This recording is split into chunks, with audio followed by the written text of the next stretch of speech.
step into the fog-drenched shadows of Victorian London, where opera star Arabella Vane vanishes from the Royal Lyceum stage, leaving only a crimson shawl and a rose-sealed threat. Sherlock Holmes and Dr. Watson unravel a web of betrayal. Lockets, blood-stained cloaks, and hidden tunnels point to jealous sopranos, scheming patrons, and a phantom from the past. As clues deepen, a new shadow rises, wielding clocks and secrets to silence Arabella's song forever. Can Holmes outwit this mastermind before the final area falls silent? Dive into a mystery where every note hides a lie. Chapter 1. The Empty Stage. The fog clung to London's streets like a damp, heavy coat, curling around gas lamps and blurring the edges of buildings into soft, ghostly shapes. It was a chilly October evening in 1888, and the city hummed with its usual restless energy, carriage wheels clattering, street vendors shouting, and the distant whistle of a train slicing through the mist. At 221B Baker Street, a fire crackled in the hearth, casting a warm glow across the cluttered sitting room where Sherlock Holmes sat, his long fingers steepled beneath his chin, staring into the flames. His sharp gray eyes flicked with restless thought, though his body remained still, like a coiled spring waiting for release. Across from him, Dr. John Watson, his loyal friend and chronicler, flipped through the evening paper, his brow furrowed. "Holmes," Watson said, folding the paper with a rustle. "You've been staring at that fire for an hour. No case, no puzzle, no nothing. You're brooding again." Holmes's lips twitched, a faint smile breaking his stern expression. "Brooding, Watson? Hardly. I am merely on waiting. The world is full of problems, and London is never shy about delivering them to our doorstep." Watson grunted, unconvinced. "You say that, but you've turned down 3 clients this week. A stolen necklace, a missing dog, and some nonsense about a haunted attic. Not exciting enough for you, I suppose." "Trivialities," Holmes replied, waving a hand. "The necklace was pawned by the lady's own brother. The dog ran off to chase a butcher's cart in the attic. Well, creaking boards and an overactive imagination. My mind craves something worthy, Watson. Something intricate." As if on cue, a sharp knock echoed from the front door below. Watson raised an eyebrow, and Holmes's eyes gleamed with sudden interest. Mrs. Hudson's footsteps pattered up the stairs, followed by the creak of the door. She entered, her face flushed, holding a card. "Gentlemen," she said, "a visitor. He's in a right state, says it's urgent. A Mr. Reginald Harrow." Holmes took the card, his fingers brushing the crisp paper. "Reginald Harrow, manager of the Royal Lyceum Opera House," he murmured, reading the embossed text. "Interesting. Show him up, Mrs. Hudson." Moments later, a man burst into the room, his coat damp from the fog and his face pale as chalk. Reginald Harrow was middle-aged, with thinning hair and a neatly trimmed mustache that quivered as he spoke. His eyes darted nervously, and his hands wrung together like he was trying to squeeze out his own anxiety. "Mr. Holmes, Dr. Watson," he began, voice trembling. "I'm at my wit's end. You must help me. It's a disaster, a catastrophe."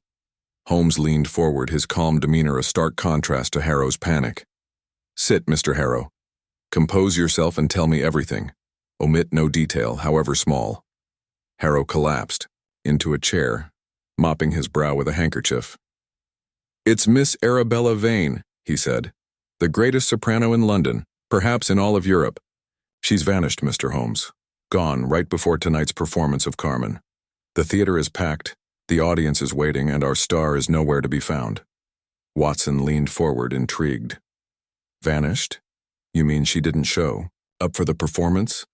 "Worse than that," Harrow said, his voice rising. "She was there at the theater not 2 hours ago. She was in her dressing room preparing for the role of Carmen.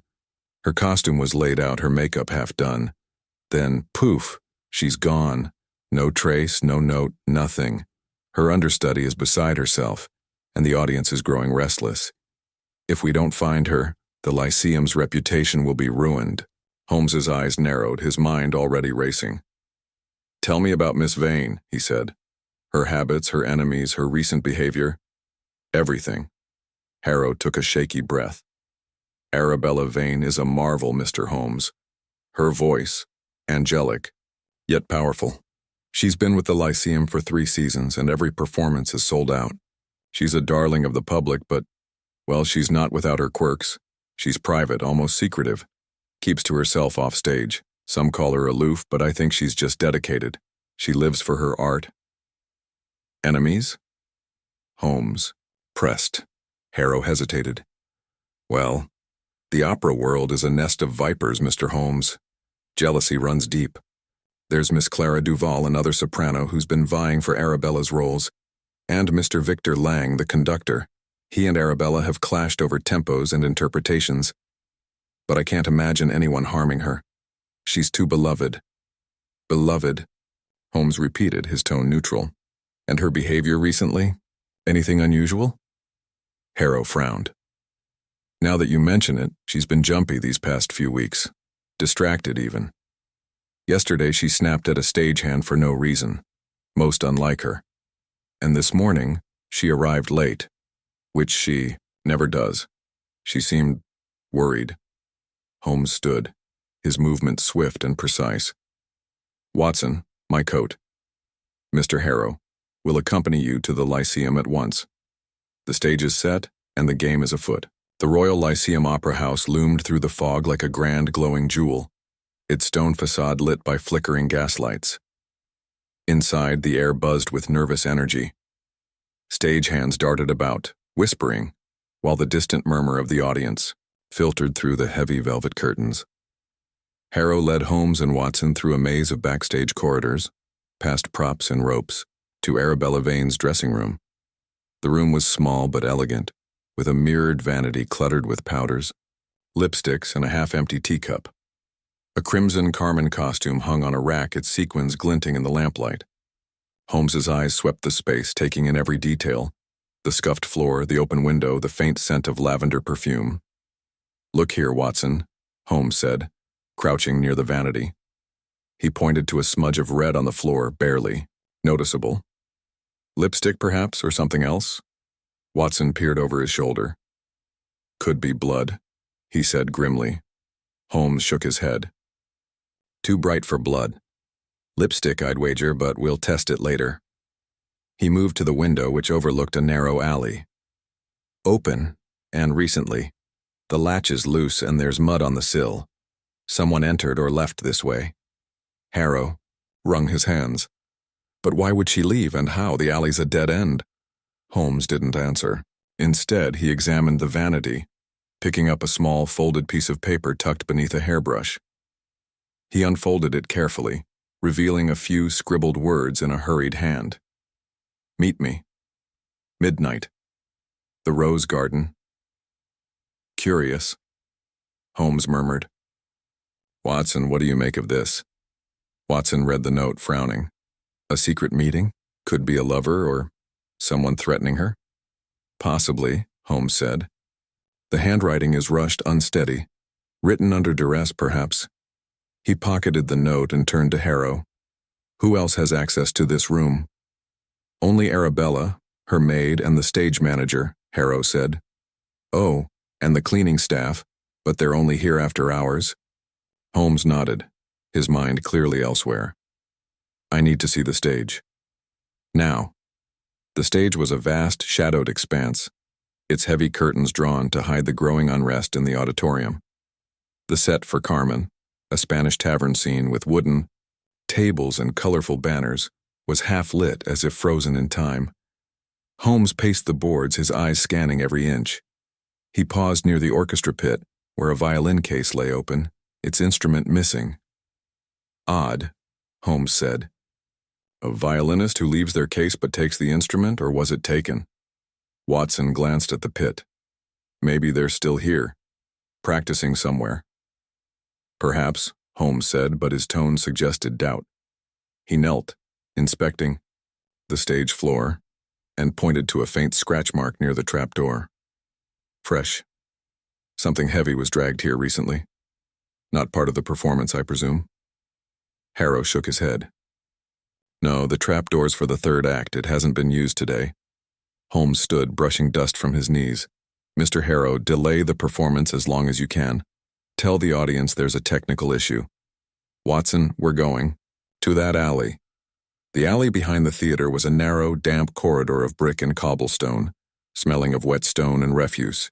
The fog was thicker here, swallowing the light from Holmes's lantern. He moved with purpose, his eyes locked on the ground. Near the dressing room window, he stopped, pointing to a set of footprints in the mud, small, with a distinct heel. Pattern. A woman's shoe, Holmes said. Recent given the clarity, but look, here's another set, larger, overlapping hers. A man, perhaps, following her. Watson crouched, squinting. You think she was taken? Holmes's face was unreadable.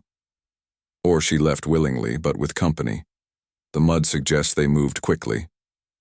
He followed the prints to the alley's end, where they vanished at a brick wall. A dead end, as Harrow said.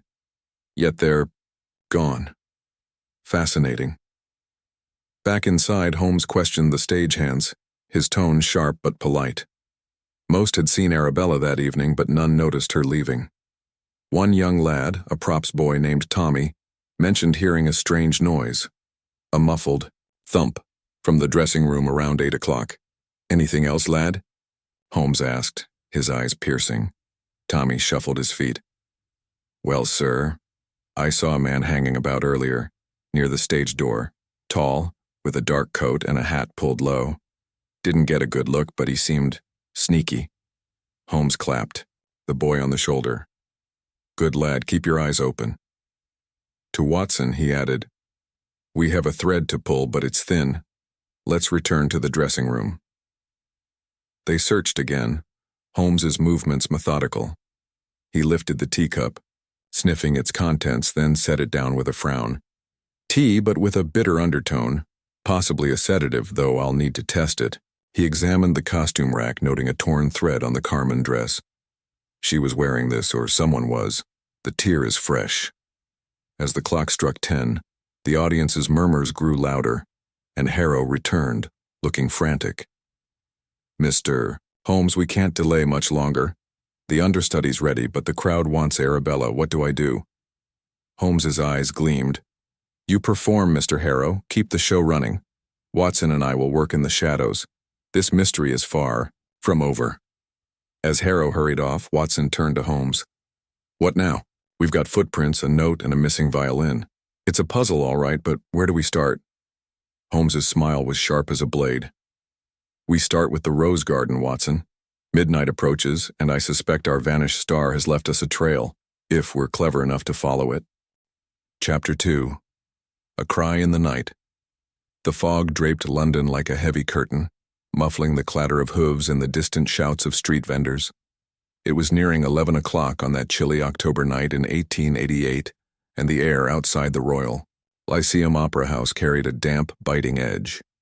Sherlock Holmes and Dr. John Watson hurried through the mist toward Covent Garden, their breaths puffing in small clouds. The note found in Arabella Vane's dressing room. Meet me. Midnight. The Rose Garden. Weighed heavily in Holmes's pocket, its cryptic words a beacon in the swirling mystery of the vanished opera star. The cry they'd heard moments ago, sharp and quickly silenced, echoed in Watson's mind, urging them faster. Holmes, Watson said, his voice low as they navigated the slick cobblestones. That cry, it sounded desperate. Do you think it was Arabella? Holmes's gray eyes flicked toward him, sharp and unreadable. Possibly, Watson. Or a clever imitation meant to draw us out. The Rose Garden is no accident. It's a stage, and we're being invited to play our parts. His long coat flared as he quickened his pace, his lantern casting a faint glow through the fog. Covent Garden was quieter now. Its market stalls shuttered, the scent of wilted roses and overripe apples lingering in the air. The Rose Garden, a small gated patch tucked behind the square, was their destination. A place known for its neat rows of thorny bushes and secluded benches, perfect for private meetings or darker deeds. As they approached the iron gate, Holmes raised a hand, signaling silence. The fog seemed to swallow sound, but a faint rustle, like fabric brushing against leaves, reached their ears. There, Holmes whispered, pointing toward the garden's entrance. He dimmed his lantern, his movements swift and cat-like, and pushed the gate open with a soft creak. Watson followed, his hand resting on the revolver in his coat pocket, his heart thumping with unease. The cry had been too real, too raw, to ignore. Inside, the rose garden was a maze of shadows, the bushes heavy with pale blooms that glowed faintly under the moonlight. The air was thick with the sweet, cloying scent of roses undercut by something sharper, something metallic that made Watson's nose twitch. Holmes crouched near the gate, his gloved fingers brushing the damp earth. "Footprints," he said, his voice barely audible. "The same woman's shoe from the alley behind the theater, small with a pointed heel. And here, overlapping, a man's boot, broad and heavy. They came this way, not more than an hour ago." He traced the prints, which veered toward a cluster of bushes near a stone bench. "And look, something was dragged here. The earth is churned." Watson squinted through the fog, his pulse quickening. "Dragged? You mean Arabella was taken against her will?" Holmes's expression remained impassive. "Perhaps, or it's meant to look that way. The marks are too neat, almost deliberate." He stood, his eyes scanning the garden, and moved toward the bench, where a dark shape caught his attention. Watson followed, his breath catching as Holmes lifted a crimson shawl, its silk torn and tangled in the thorns of a rose bush. Dark stains speckled the fabric, stark against the rich red. "Blood?" Watson asked, his voice tight. Holmes held the shawl to the lantern's light, inspecting the stains. Possibly blood, but it could be stage makeup mixed with the damp, the colors too vivid for blood alone. He sniffed the fabric, then handed it to Watson. "Smell that. Lavender. Faint but distinct. Arabella's perfume, I'd wager. And these initials, AV, embroidered in gold thread. This is hers, or someone wants us to think it is." Watson took the shawl, its silk cold, and damp in his hands. "She was here then, but why leave her shawl? And that cry?" Before he could finish, another sound pierced the fog, a sharp snap like a twig breaking underfoot. Holmes spun, his lantern sweeping the garden. A figure, cloaked in dark clothing with a hat pulled low, darted from behind, a bush, their footsteps muffled by the soft earth. "Stop!" Holmes shouted, but the figure melted into the fog, vanishing as quickly as they'd appeared. Watson gripped his revolver, his instincts urging him to give chase, but Holmes grabbed his arm. "No, Watson. They're gone and the fog's too thick. Besides, the garden holds more answers than a fleeting shadow." He turned back to the bench, his mind already working, piecing together the scene. The shawl was left deliberately, a prop in a carefully staged act. They searched the garden, moving carefully to preserve the evidence. Near the bench, Holmes spotted a crumpled cigarette stub, its tip still faintly warm. He picked it up, rolling it between his fingers. Cheap tobacco, poorly rolled. Not the sort a star like Arabella would touch. Likely our mysterious companion, the man in the dark coat Tommy mentioned. Watson nodded, recalling the props boy's story of a sneaky figure near the stage door. "You think he's involved? Following her, maybe?" "Following, or leading," Holmes said. He pocketed the cigarette stub and continued his search, his eyes catching a glint of metal in the dirt. He knelt, brushing away the soil to reveal a small ornate key with a rose-shaped handle. "Now this is interesting," he murmured, holding it up to the light. "Too delicate for a common lock. A jewelry box, perhaps, or a private door." Watson frowned. "Could it be Arabella's?" "Possibly," Holmes said. "Or it belongs to her companion. Either way, it's a piece of the puzzle." He stood, his gaze sweeping the garden. The cry, the shawl, the cigarette, the key, all carefully placed. "Someone is weaving a story for us, Watson, and we're meant to follow the threads." They retraced their steps, examining every bush and path. Near the garden's edge, Holmes found another clue. A torn scrap of paper caught in a thorn. He plucked it free, revealing a single word scrawled in hasty ink. "Beware." The handwriting matched the note from the dressing room, its angular strokes suggesting urgency or fear. "Beware," Watson read aloud, his brow furrowing. A warning? Or another trick? Holmes's lips twitched into a faint smile. Both, perhaps. The plot thickens. He tucked the scrap into his pocket and turned back toward the gate. We need to return to the Lyceum. That key may unlock more than we expect. The opera house was alive with sound when they arrived, the understudy's voice soaring through the heavy curtains as Carmen unfolded on stage. Reginald Harrow met them at the stage door, his face pale and his mustache twitching with nerves. "Mr. Holmes, Dr. Watson, any news?" The audience is restless, but the understudy's holding them. Barely. Holmes ignored the question, his mind fixed on the key.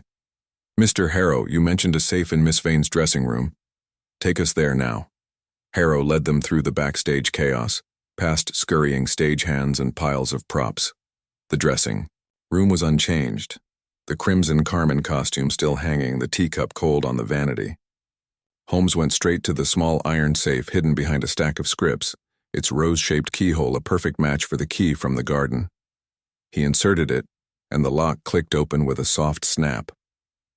Inside was a single item, a folded letter, sealed with red wax stamped with a rose emblem. Holmes broke the seal and read aloud, his voice steady. "Leave London, or your voice will be silenced forever." The handwriting was sharp, angular, and unsigned, identical to the Beware scrap. Watson's jaw tightened. A death threat. Someone wanted her gone, maybe enough to make her disappear. Holmes folded the letter, his expression unreadable. Or they wanted us to find this. The safe was too easy to open, the letter too conveniently placed. "We're being led, Watson, but to what end?" He turned to Harrow. Who else knew about this safe? Harrow mopped his brow. "Only Arabella and her maid Lily. Maybe the stage manager, Mr. Grayson, but he's been with the company for years. Trustworthy, I'd say." Holmes's eyes narrowed. "Trustworthy is a word I distrust. Fetch this Lily, and Mr. Grayson as, well." While Harrow scurried off, Holmes examined the safe again, noting a faint scratch on the lock. Forced, perhaps, before the key was used. Someone wanted to ensure we'd find that letter. He moved to the teacup, sniffing its contents. Tea laced with something bitter, possibly a sedative. "I'll test it at Baker Street." Watson paced, his mind racing. "Holmes, this is getting murky. A cry, a shawl, a threat. A key. It's like a maze with no end. Do you think Arabella's alive?" Holmes's gaze was distant, his mind weaving the clues together. "Alive, I suspect, but whether by choice or force remains unclear. She's either a victim or a player in this drama. The Rose Garden was a stage, and we've only seen the first act." Harrow returned with Lily, a young maid with wide eyes and trembling hands, and Mr. Grayson, a gruff middle-aged man with a limp and a sour expression. Lily spoke first, her voice barely above a whisper. "Miss Vane was nervous tonight, sir. She kept looking out the window like she was expecting someone. She told me to leave early, which she never does." Holmes leaned forward, his eyes piercing. "Did she mention a meeting or the Rose Garden?" Lily shook her head. "No, sir, but she was clutching a letter earlier like it scared her. She stuffed it in her pocket before I left. Grayson, the stage manager, was less helpful." "I don't poke into Arabella's business," he growled. "She was in her dressing room at 7, same as always. I was busy with the stage crew, didn't see nothing odd." Holmes studied him, noting the man's clenched fists and the faint smell of tobacco on his breath. "You smoke, Mr. Grayson?" Grayson blinked, caught off guard. "Aye, now and then." "Why?" Holmes produced the cigarette stub from the garden. "Recognize this?" Grayson's face hardened. "Plenty of folks smoke, Mr. Holmes. That ain't mine." Holmes said nothing, but his silence was sharp, probing. He dismissed them both, turning to Watson. "Grayson's hiding something. His hands were too steady for a man so gruff, and that tobacco smell, cheap like our stub. We'll keep an eye on him." The opera's music swelled, signaling the end of the first act. Harrow wrung his hands. "Mr. Holmes, the audience is grumbling. If we don't find Arabella soon, the Lyceum's done for." Holmes's smile was thin. Keep the show running, Mr. Harrow. Tell the crowd it's all part of the drama. Watson, we're done here for now. I need my chemistry set to test the shawl, the teacup, and that cigarette stub. The rose garden gave us clues, but Baker Street will give us answers. They stepped back into the fog, the letter and key heavy in Holmes's pockets. The streets were silent now, the vendors gone, but the mystery of Arabella Vane pulsed like a heartbeat. Watson glanced at Holmes, whose face was set with quiet determination. "What's next?" Watson asked, his voice echoing in the mist. Holmes's eyes gleamed. "We follow the trail, Watson. The rose garden was a beginning, not an end. Someone wants us to play this game, and I intend to win." As they disappeared into the fog, the distant strains of Carmen faded, leaving only the weight of the night and the shadow of a missing star. Chapter 3. The Scent of Scandal. The fog had thickened into a heavy gray veil by the time Sherlock Holmes and Dr. John Watson returned to 221B Baker Street, the gas lamps casting weak halos along the cobblestone street. It was past midnight on that chilly October night in 1888, and the air carried the sharp bite of autumn, mingled with the faint smoke of London's countless chimneys. Inside their sitting room, the fire crackled, its warmth a stark contrast to the damp chill outside. Holmes tossed his coat over a chair and went straight to his chemistry table, a cluttered mess of vials, burners, and notebooks.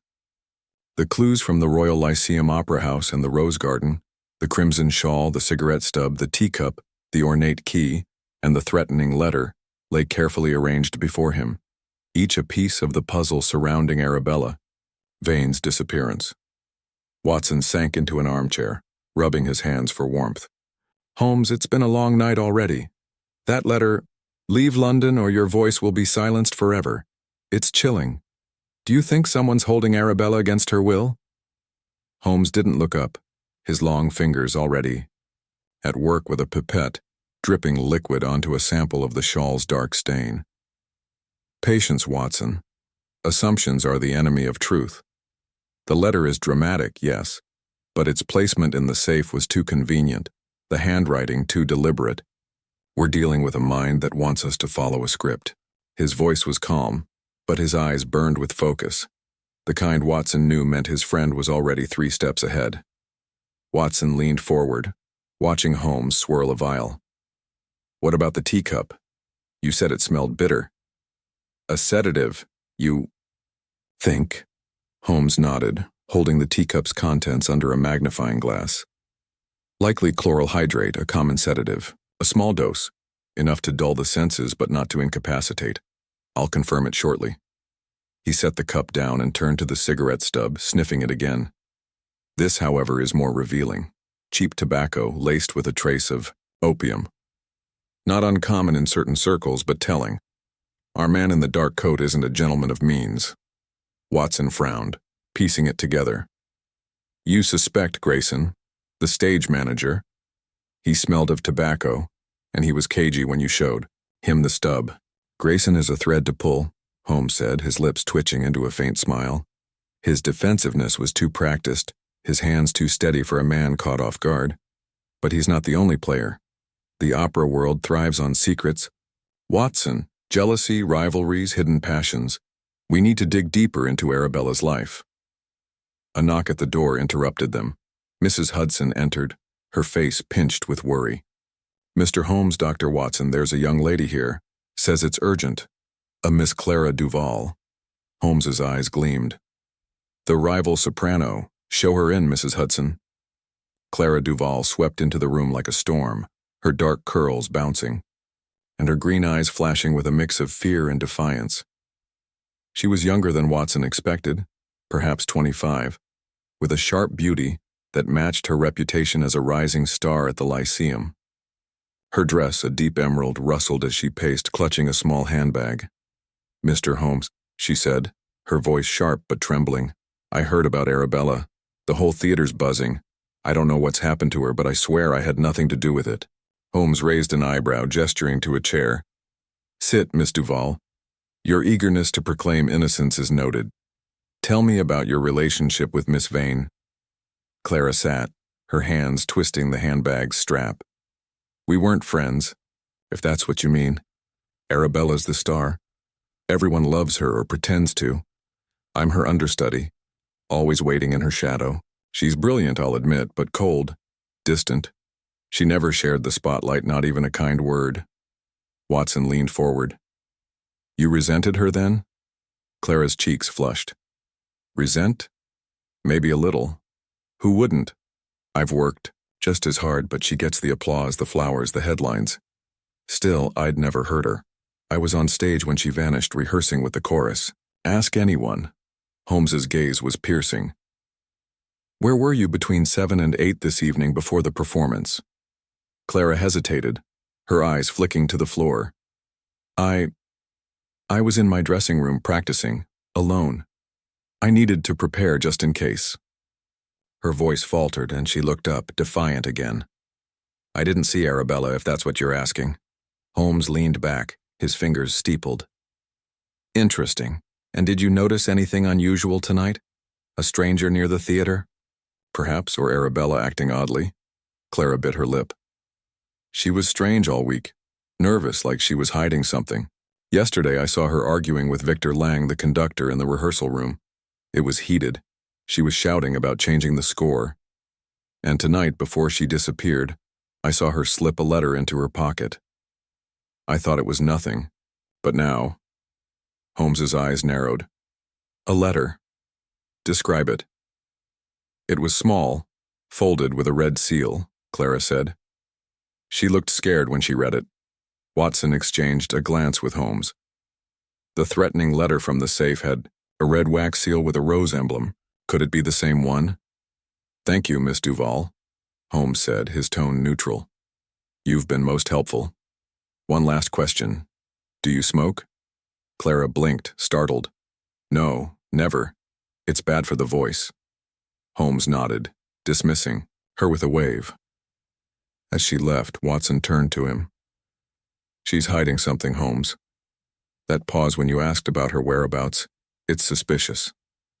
Indeed, Holmes said, already back at his chemistry table. But suspicion isn't proof. Clara Duval has motive, jealousy, ambition, but her alibi is plausible. We'll verify it with the chorus. For now, let's see what these clues tell us. He spent the next hour analyzing the shawl's stain, confirming it was stage makeup, mixed with water, not blood. The teacup's contents tested positive for chloral hydrate, a mild dose as he'd suspected. The cigarette stub, however, yielded a surprise, a trace of ink on the paper as if it had been rolled with a pen-stained hand. A writer, perhaps, Holmes mused, or someone careless with their correspondence. Dawn was breaking, the fog thinning to a pale mist when Holmes finally sat back, his eyes alight with new connections. Watson, we have a pattern. The shawl was a plant meant to suggest struggle. The sedative in the tea was too weak to knock Arabella out. She left the theater awake, likely willingly. The cigarette points to someone of lower means, possibly Grayson or an accomplice. And the letter, it's the key. Its tone is theatrical, like a line from an opera. Our culprit knows the stage. Watson rubbed his eyes, exhausted but intrigued. So, what's our next move? Holmes stood, grabbing his coat. We return to the Lyceum. I want to speak with Victor Lang, the conductor, and check Clara's alibi. And there's another thread. Lily, the maid, mentioned Arabella clutching a letter. We need to find her. Again, the scent of scandal is strong, Watson, and it's leading us back to the theater. The Lyceum was quieter in the early morning, its grandeur softened by the gray light filtering through high windows.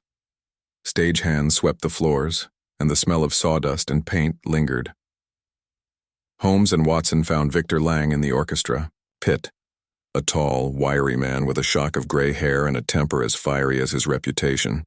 He was sorting sheet music, his movements sharp and impatient. Mr. Holmes, Lang said, barely looking up. I've no time for nonsense. Arabella's gone, and I'm stuck with that second-rate Duval girl. What do you want? Holmes's smile was thin. Information, Mr. Lang. You argued with Miss Vane yesterday. What about? Lang's hands froze on the music. A trifle. She... wanted to change the tempo of her aria in Carmen. I refused. Her ideas were reckless, showy. She stormed off, that's all. Holmes stepped closer, his voice low. And tonight, before she vanished? Did you see her? Lang's eyes flicked away. Briefly, in the corridor.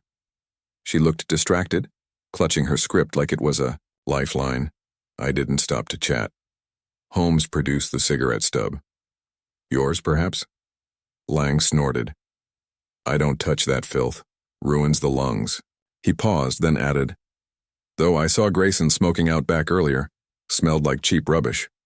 Holmes nodded, filing the detail away.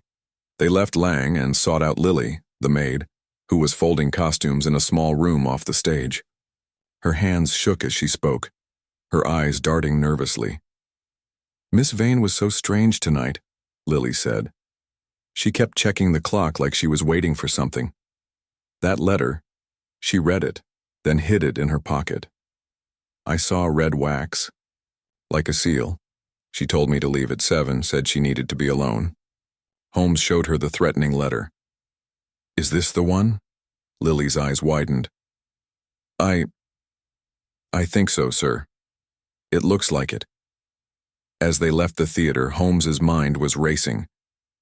Watson, the pieces are falling into place, but the picture is still blurred. Clara saw the letter, Lily saw it, and it ended up in the safe. Someone moved it there after Arabella left, or she placed it herself. And Grayson's tobacco habit is too convenient to ignore. They returned to Baker Street, where Holmes spent the day poring over the clues, cross-referencing the handwriting with samples from the theater's records. By evening, he had a lead. The ink on the cigarette stub matched a brand used by the Lyceum's office staff. Someone with access to the theater's supplies, Holmes said. Grayson, perhaps, or another. Watson yawned, the long hours catching up. What now, Holmes? We're drowning in clues, but no Arabella. Holmes's eyes gleamed. We go to the source of the scandal, Watson. Tomorrow we'll track down Arabella's past, her friends, her enemies, her secrets. The Lyceum is a stage, and every stage has its ghosts. As the fire died down, the mystery of Arabella Vane grew darker, its threads weaving a tapestry of deception that Holmes was determined to unravel. Chapter 4. Whispers of Betrayal. The dawn broke over London with a pale, watery light, the fog of the previous night thinning to a misty haze that clung to the rooftops. It was October 1888, and 221B Baker Street was alive with the quiet intensity of Sherlock Holmes's mind at work. The sitting room was a clutter of papers, chemical vials, and the remnants of last night's investigation into Arabella Vane's disappearance.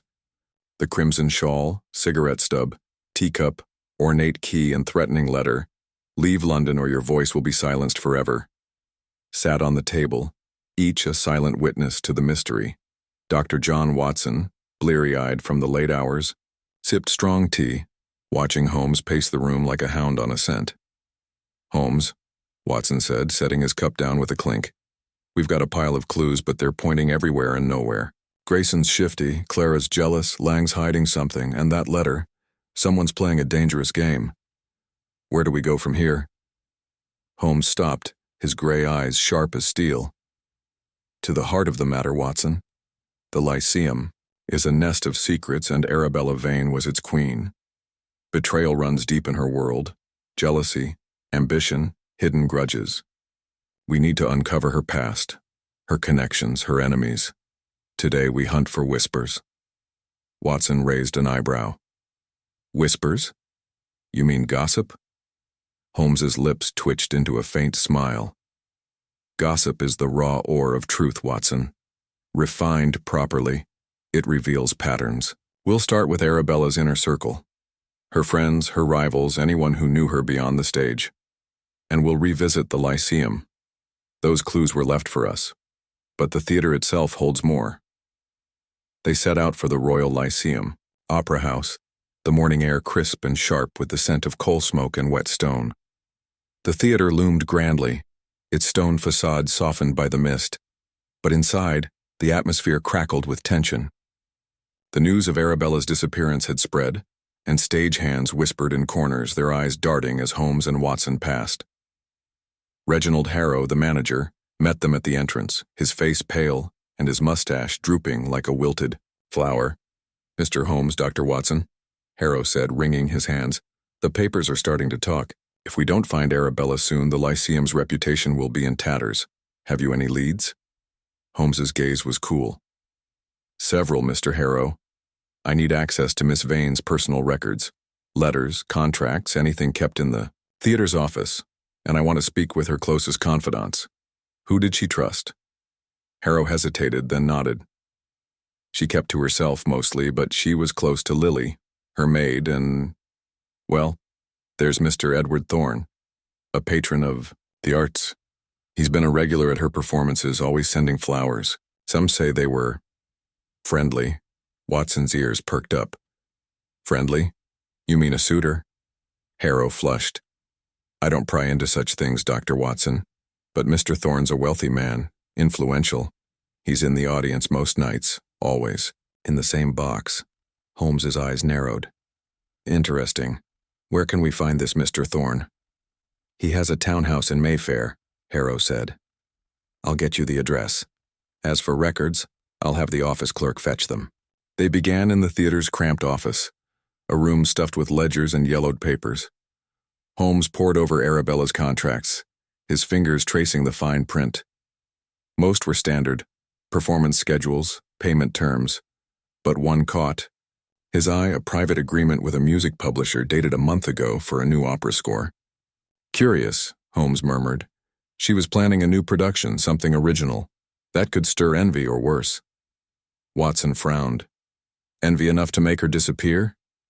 "Possibly," Holmes said, tucking the contract into his pocket. "Ambition breeds betrayal, Watson. If Arabella was branching out, others might feel threatened: Clara Duval, Victor Lang, even this publisher." Next they sought Lily, the maid, who was polishing mirrors in a backstage corridor. Her hands trembled as she spoke, her eyes red from crying. "Miss Vane was like a sister to me," she said softly. "She didn't tell me much, but lately, she was scared. Kept saying someone was watching her, following her. She got letters, more than one, I think. She burned some, but that one with the red seal she kept." Holmes leaned forward, his voice gentle but firm. "Did she mention Edward Thorne?" Lily's cheeks pinked. "Mr. Thorne? Oh, yes. He sent her gifts, roses, jewelry. She liked him, I think, but she was careful. Said he was too intense.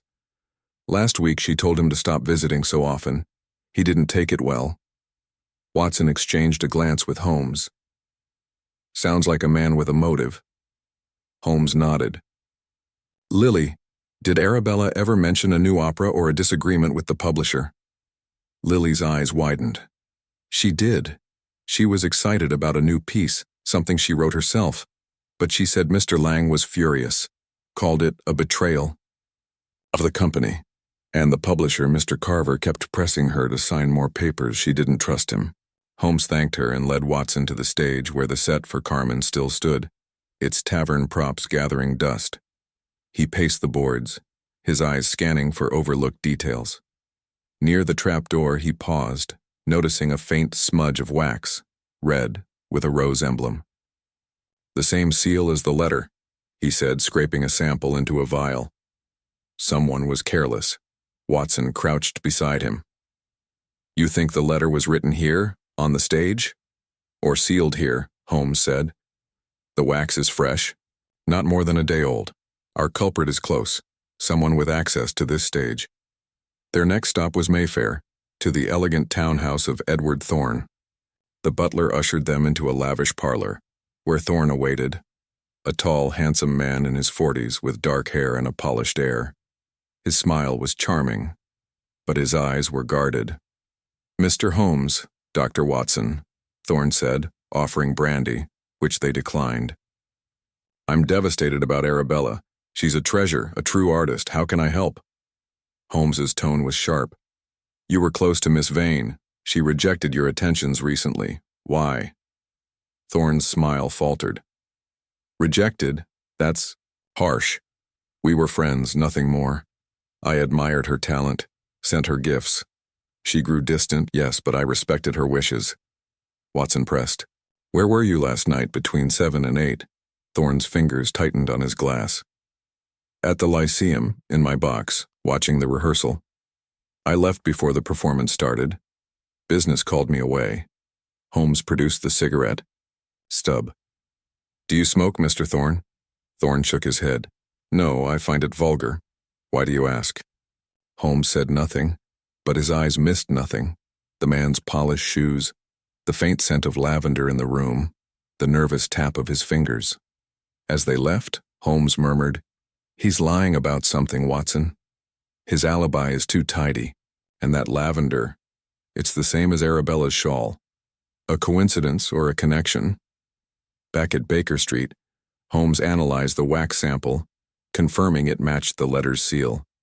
The ink on the cigarette stub, too, matched a bottle, found in the Lyceum's office, narrowing their suspects to those with access, Grayson, Lang, or someone else in the company.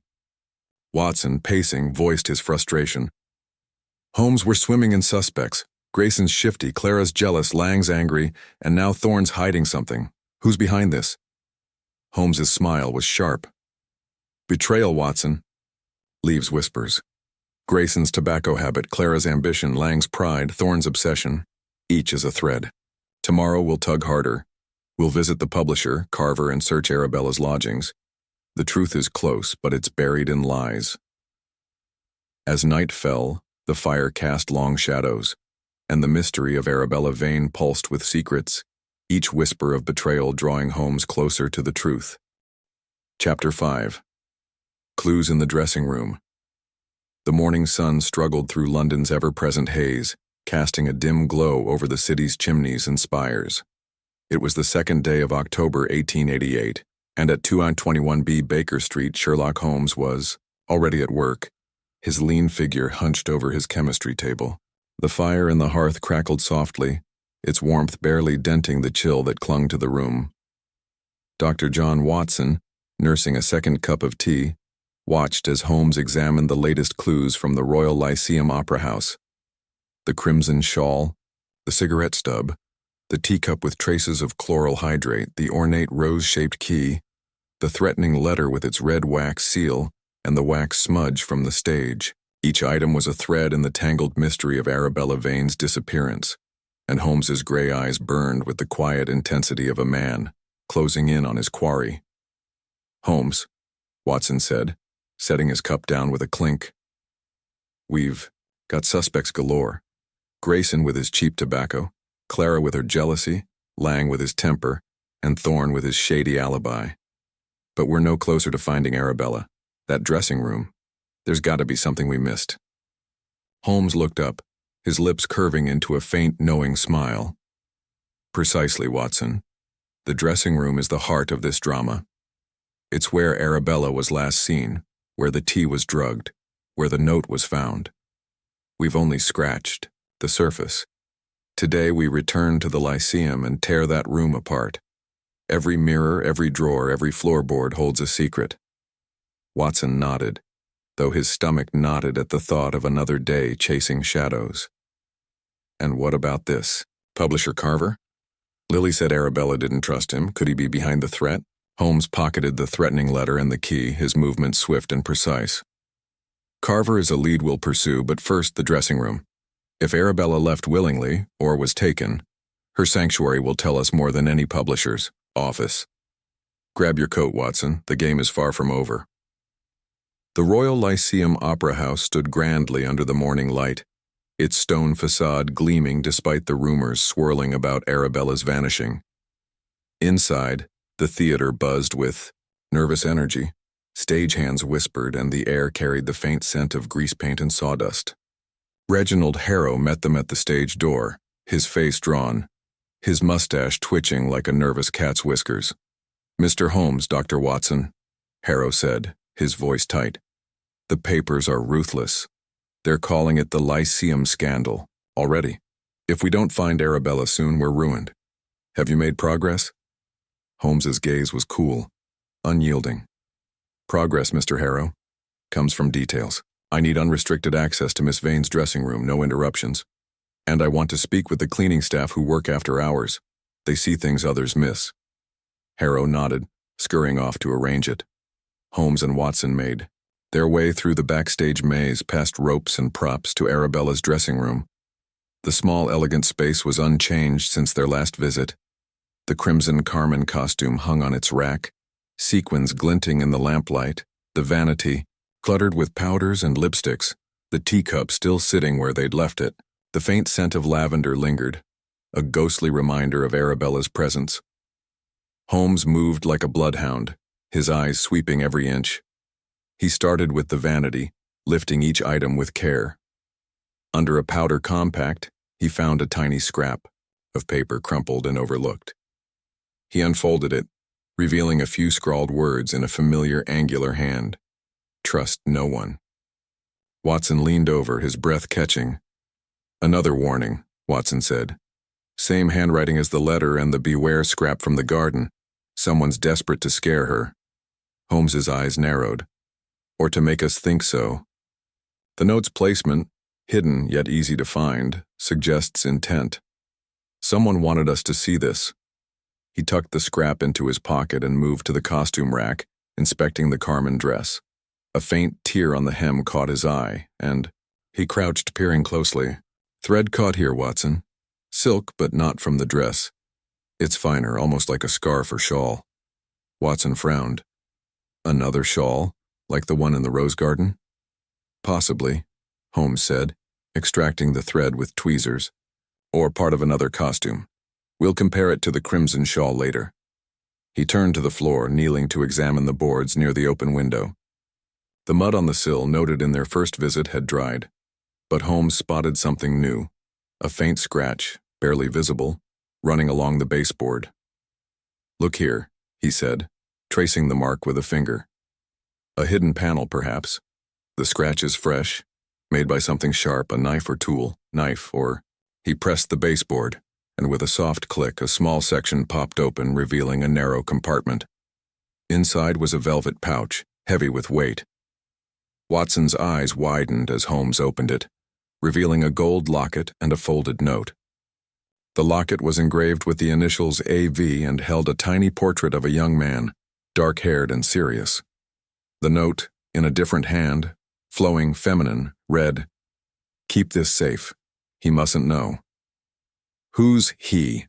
Watson asked, his voice low. "Thorne? Lang? Someone else?" Holmes's expression was unreadable. "A lover, perhaps, or a secret from Arabella's past. The portrait style suggests it's recent, no more than a year old. We'll need to identify this man." He pocketed the locket and note, then examined the compartment further, finding a single rose petal, wilted but fresh, tucked in the corner. "A rose," Watson said. "Like the garden, the key, the wax seal. It's all connected." Holmes nodded. "The rose is a symbol, her signature or someone else's. It's no coincidence." He stood, moving to the mirror, where he noticed a faint smudge on the glass, barely visible in the dim light. He rubbed it with a cloth, revealing a trace of red lipstick, the same shade as the smudge on the floor from their first visit. "Lipstick again," he murmured. "Not blood, but a message." She marked this deliberately. Before Watson could respond, Harrow returned with a cleaning woman, Mrs. Agnes Pike, a stout gray-haired figure with sharp eyes. She clutched a broom, her expression wary.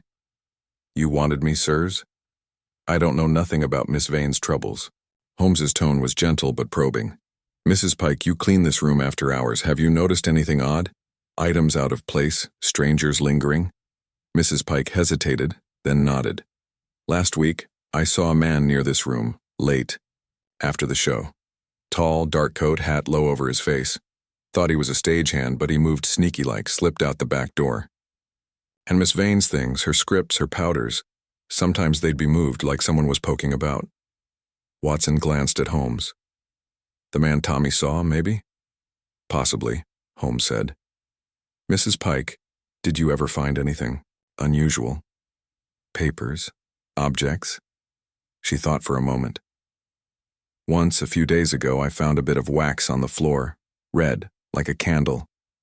Cleaned it up, didn't think much of it, and, well, there was a glove, black leather, under the vanity. I left it, thought it was hers. Holmes's eyes gleamed. "Show me." Mrs. Pike pointed to the vanity, where Holmes found the glove, small and finely made, with a faint monogram, E.T. "Edward Thorne," he murmured. "Or someone wants us to think so." He sniffed the glove, detecting a trace of lavender and tobacco, cheap tobacco like the cigarette stub. Watson's jaw tightened. Thorne lied about not smoking. And that lavender, it's everywhere. Holmes tucked the glove away. "A thread to pull, Watson. But we mustn't leap. The glove could be planted like the shawl." He turned to Mrs. Pike. "Thank you. If you see that man again, send word to Baker Street." As Mrs. Pike left, Holmes continued his search, lifting the rug to reveal a faint burn mark on the floor. "Charred paper," he said, scraping the ash into a vial. "Someone burned something here, another letter perhaps. The ashes are recent, no more than a day old. They left the dressing room, their pockets heavy with new clues. The scrap of paper, the silk thread, the locket, the rose petal, the glove, and the ash." Holmes led Watson to the theater's office, where they met Mr. Carver, the music publisher. He was a thin, nervous man with ink-stained fingers and a twitchy smile. "Miss Vane was a genius," Carver said, adjusting his spectacles. "Her new opera was to be a triumph, my biggest project, but she was hesitant, kept delaying the contract. Said she needed time." Holmes's gaze was piercing. "Did you send her letters, Mr. Carver? Perhaps with a red wax seal?" Carver: "Letters, yes, business notes, but nothing threatening, I swear it." Holmes showed him the threatening letter. "Recognize this?" Carver shook his head too quickly. No, that's not my hand." They left, Holmes murmuring, "He's nervous, Watson.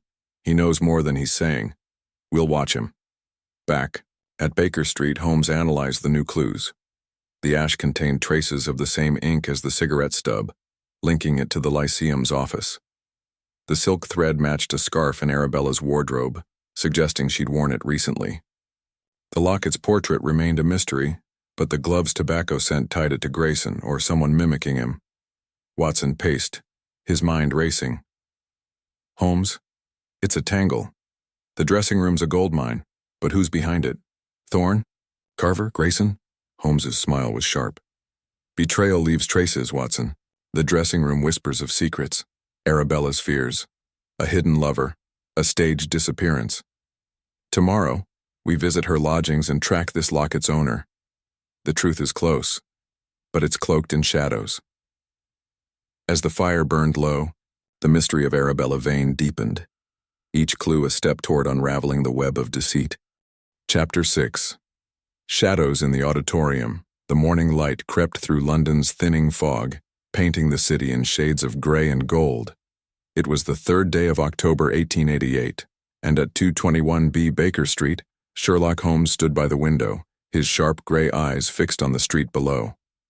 The sitting room was a battlefield of clues, papers, vials, and the growing collection from the Arabella Vane case, the note from the rose garden, the crimson shawl, the cigarette stub, the ornate key, the threatening letter with its red wax, seal, the silk thread, the locket with its mysterious portrait, the black glove monogrammed E.T., and the charred ash from the dressing room.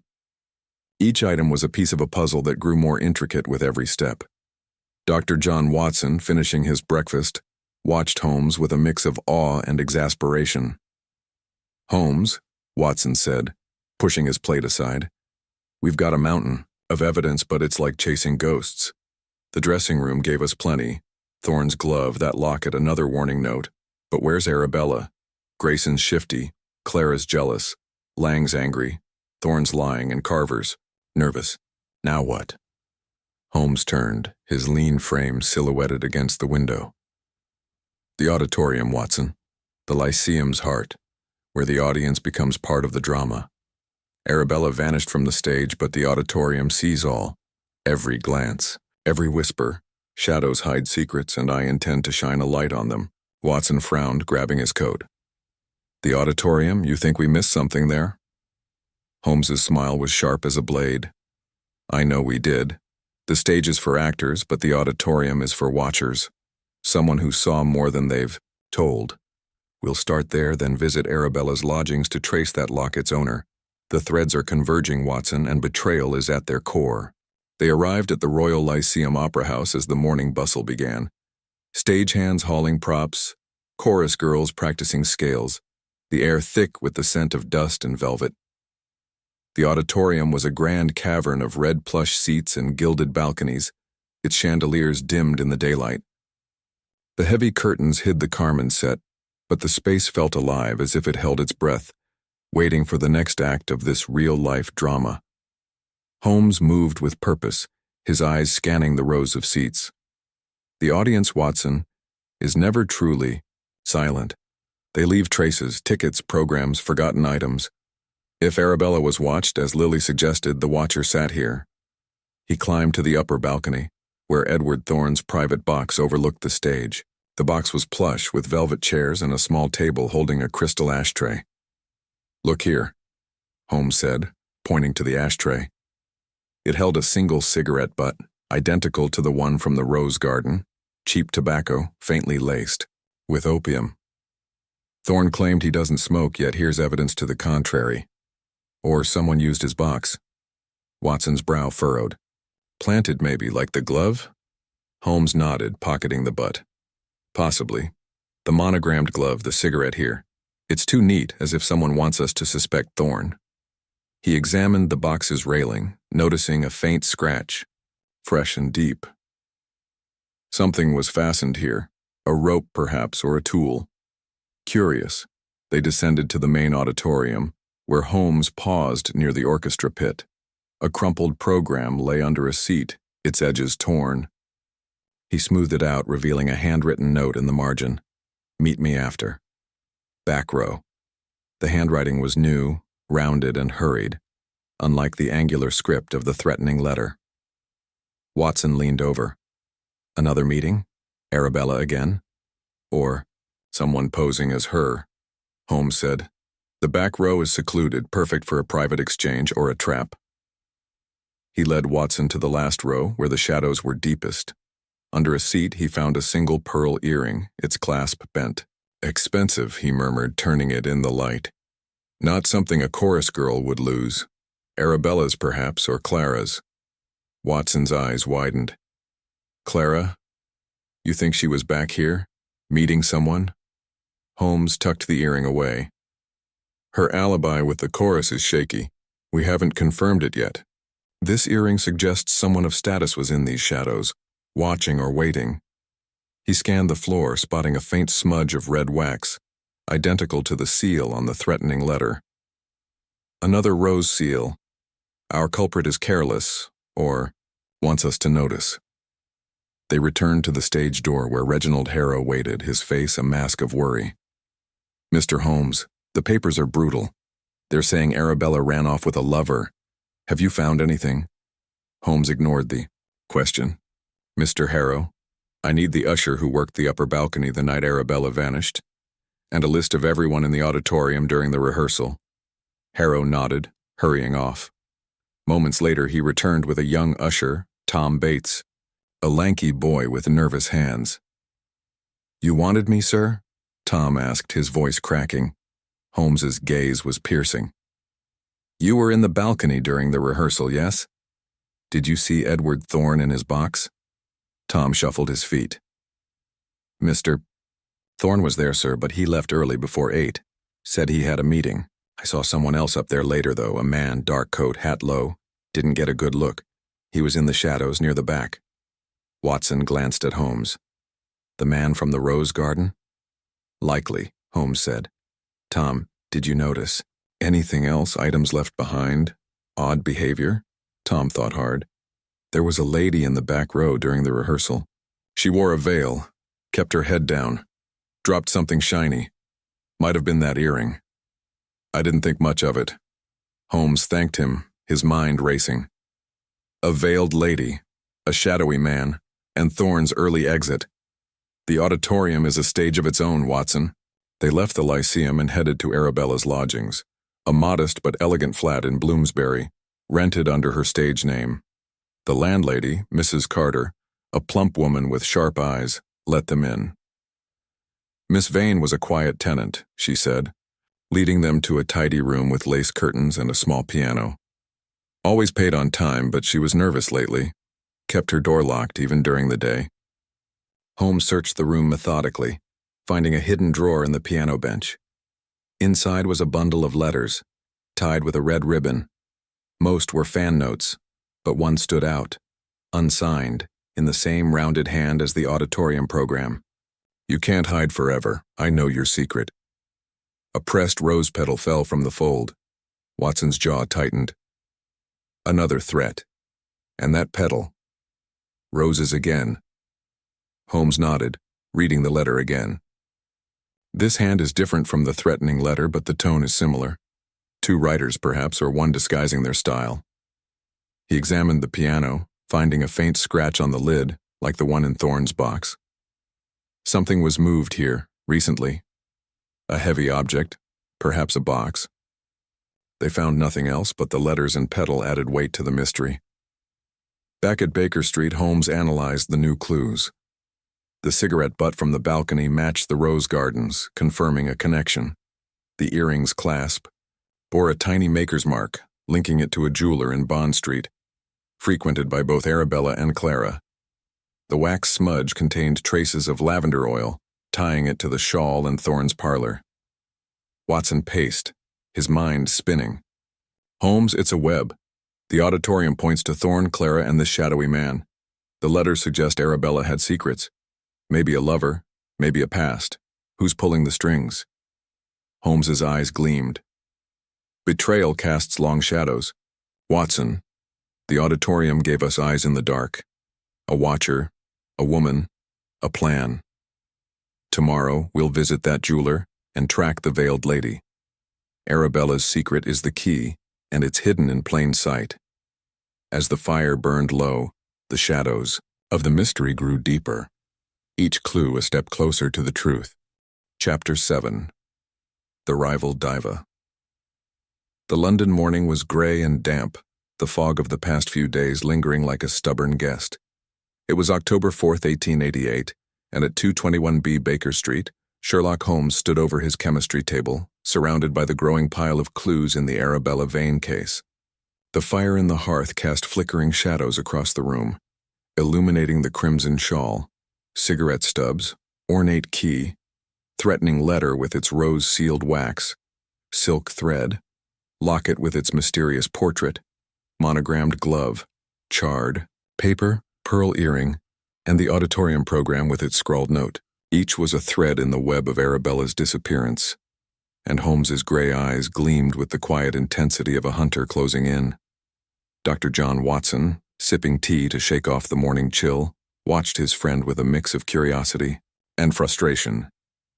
"Holmes," Watson said, setting his cup down, "we're drowning in clues, but Arabella's still gone. That earring from the auditorium, Clara Duval's, you think? She's the rival, the understudy with everything to gain. And that veiled lady Tom saw, could it be her?" Holmes looked up, his fingers pausing over a vial of ash from the dressing room. "Clara Duval is a flame in this drama, Watson. Bright, ambitious, and dangerous if unchecked. The earring points to her, or someone wants it to. Her alibi is thin, her jealousy plain. Today we confront the rival diva and pull her secrets into the light." Watson nodded, grabbing his coat. "And the jeweler? That earring's mark came from Bond Street. Could lead us to Clara or Arabella." Holmes pocketed the earring and the locket, his movement swift. "The jeweler first, then Clara. Her rivalry with Arabella is a motive, but motives alone don't make a culprit. We need proof, and I suspect she's hiding more than jealousy." They set out for Bond Street, the city waking around them. Carriages rattling, vendors shouting, the air sharp with coal smoke and wet stone. The jeweler's shop, a small but elegant establishment called Marston & Sons, was tucked between a E.I. tailor and a tea shop. Inside, the air smelled of polish and wealth, glass cases gleaming with rings and necklaces. Mr. Marston, a wiry man with spectacles perched on his nose, greeted them cautiously. "Gentlemen," Marston said, eyeing the pearl earring Holmes placed on the counter. "This is one of ours, yes. Fine work, custom-made. What's this about?" Holmes's tone was smooth but firm. "Who purchased it, Mr. Marston? And when?" Marston checked a ledger, his fingers trembling slightly. "This pair was sold 6 months ago to Miss Clara Duval, the opera singer. She bought them for herself, said they were for a special performance." Watson's eyes widened. "Clara's, then. She was in the auditorium, Holmes, not rehearsing like she claimed." Holmes's smile was thin. "A crack in her story. Thank you, Mr. Marston." As they left, he murmured, "Clara's presence in the back row changes things, Watson. She wasn't on stage, she was watching, waiting, but for what?" They headed to the Royal Lyceum Opera House, where the morning rehearsal was in full swing. The auditorium echoed with the chorus's voices, but the mood was tense, whispers of Arabella's disappearance hanging heavy. Holmes and Watson found Clara Duval in a small rehearsal room practicing scales with fierce precision. Her dark curls bounced as she turned, her green eyes narrowing at their approach. "Mr. Holmes, Dr. Watson," she said, her voice sharp. "Back to accuse me again?" "I told you I had nothing to do with Arabella's vanishing." Holmes held up the pearl earring, letting it catch the light. "Yours, Miss Duval, found in the auditorium's back row, where you claimed not to be. Care to explain?" Clara's face paled, but she recovered quickly, her chin lifting. "I must have lost it earlier. I was in the auditorium that afternoon checking the acoustics. It's not a crime." Watson crossed his arms. "You said you were in your dressing room, practicing alone. Which is it?" Clara's hands clenched, her knuckles white. "I was both places, all right. I checked the auditorium, then went to my room. I didn't see Arabella and I didn't do anything to her." Holmes stepped closer, his gaze piercing. "Yet you saw her with a letter, red-sealed, and you were in the shadows when she vanished. You're ambitious, Miss Duval, and Arabella's absence puts you center stage. Tell me about your rivalry." Clara's eyes flashed, but her voice shook. "Rivalry? Of course we competed. She's the star, I'm the shadow. Everyone knows that. But I worked for my chance, fair and square. I didn't need to hurt her." She was already slipping, nervous, distracted. "I heard her arguing with Lang again about her new opera. She was obsessed with it, said it'd change everything." Holmes's eyes narrowed. "Her new opera, you knew about it?" Clara hesitated, then nodded. "Everyone did. She was secretive, but you could tell she was planning something big. Lang hated it, said it'd ruin the Lyceum season, and Carver, the publisher, was hounding her for rights. She didn't trust him, kept saying he was too pushy." Watson frowned. "Pushy enough to threaten her?" Clara shrugged, her defiance crumbling. "Maybe. I don't know. But I saw her that night, before she disappeared. She was in the corridor, whispering with someone. A man, tall, dark coat. I couldn't hear them, but she looked scared." Holmes produced the locket, opening it to show the portrait inside. "This man?" Clara gasped, her hand flying to her mouth. That's Julian Marsh. He's a violinist in the orchestra. Arabella was close to him, secretive-like. I thought they were, sweet on each other." Watson's jaw tightened. "A lover? That explains the locket, the note. He mustn't know." Holmes pocketed the locket, his mind racing. "Miss Duval, where was Julian Marsh during the rehearsal?" Clara frowned. "I don't know. The orchestra was there, but I didn't see him. His violin case was empty, though. I noticed it in the pit." Holmes thanked her, his expression unreadable, and led Watson back to the auditorium. The empty violin case from their first visit was still there, tucked under a chair. Holmes examined it, finding a faint trace of red wax inside, matching the rose seal.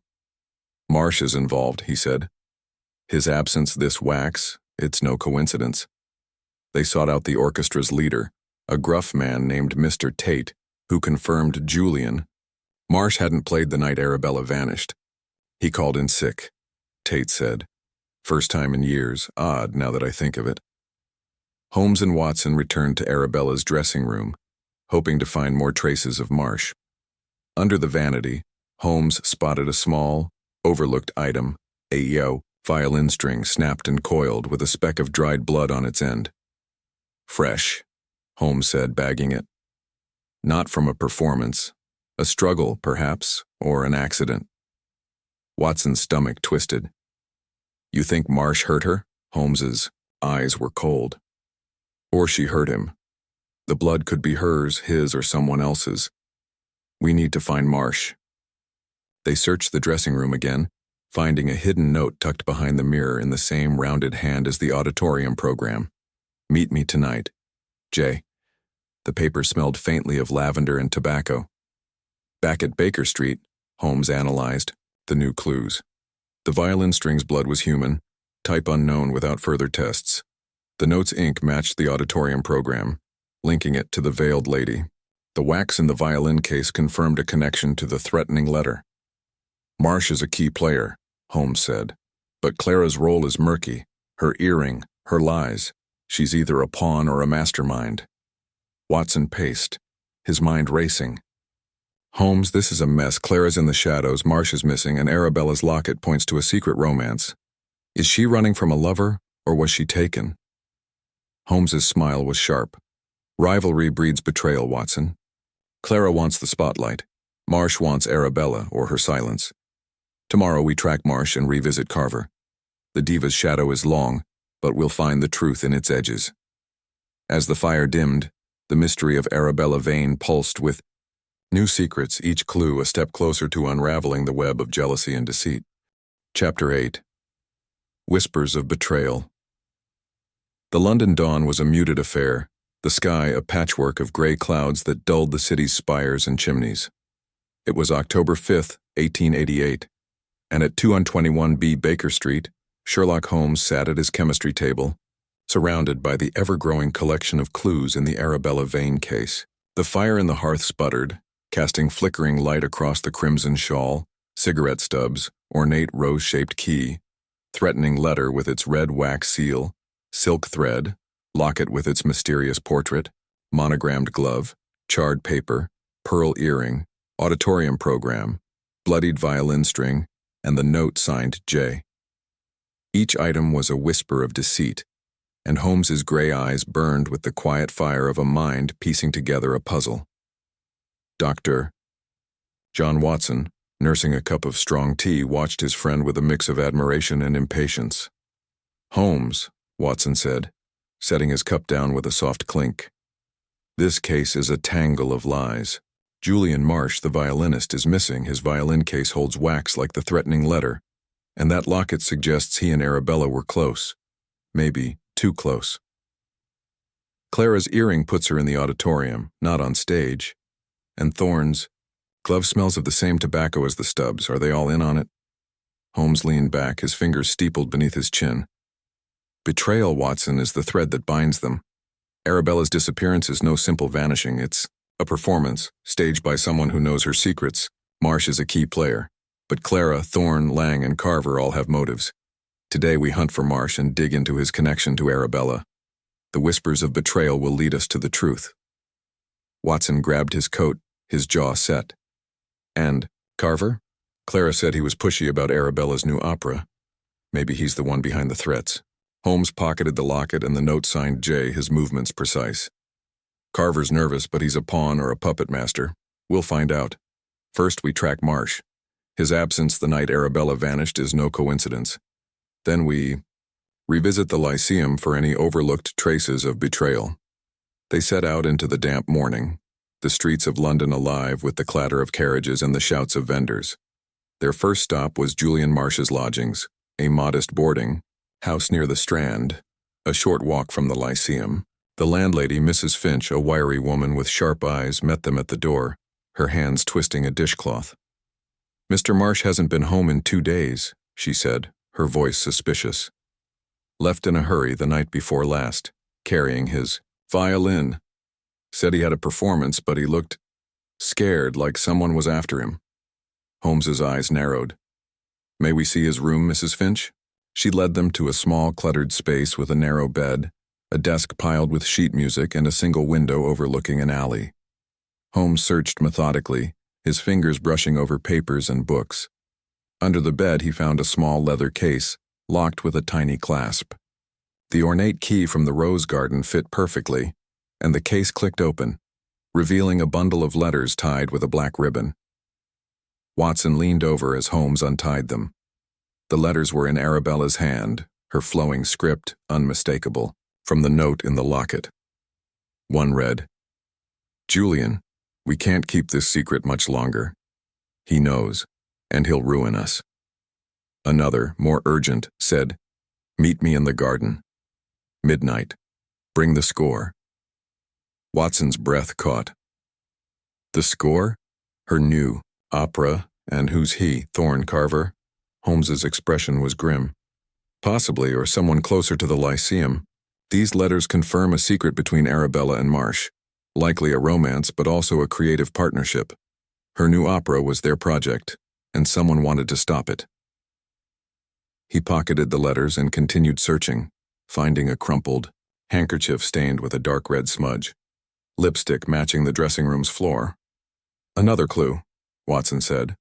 "She was here, or someone wants us to think so." Holmes nodded, sniffing the handkerchief. Lavender like her shawl, and a trace of tobacco, cheap like our stubs. Marsh is tied to every thread. He examined the desk, finding a half-finished music score, its title scrawled in Arabella's hand, "The Rose of Seville."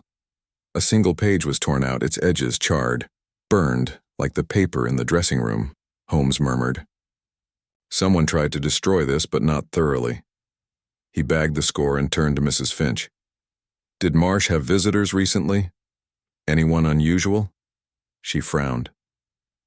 "A man came by 2 nights ago before Marsh left. Tall, dark coat, hat, low. Didn't give a name. They argued. Loud, but I couldn't hear the words. Marsh looked shaken after." Watson glanced at Holmes. "The man from the rose garden, the auditorium, same one?" "Likely," Holmes said. "Thank you, Mrs. Finch."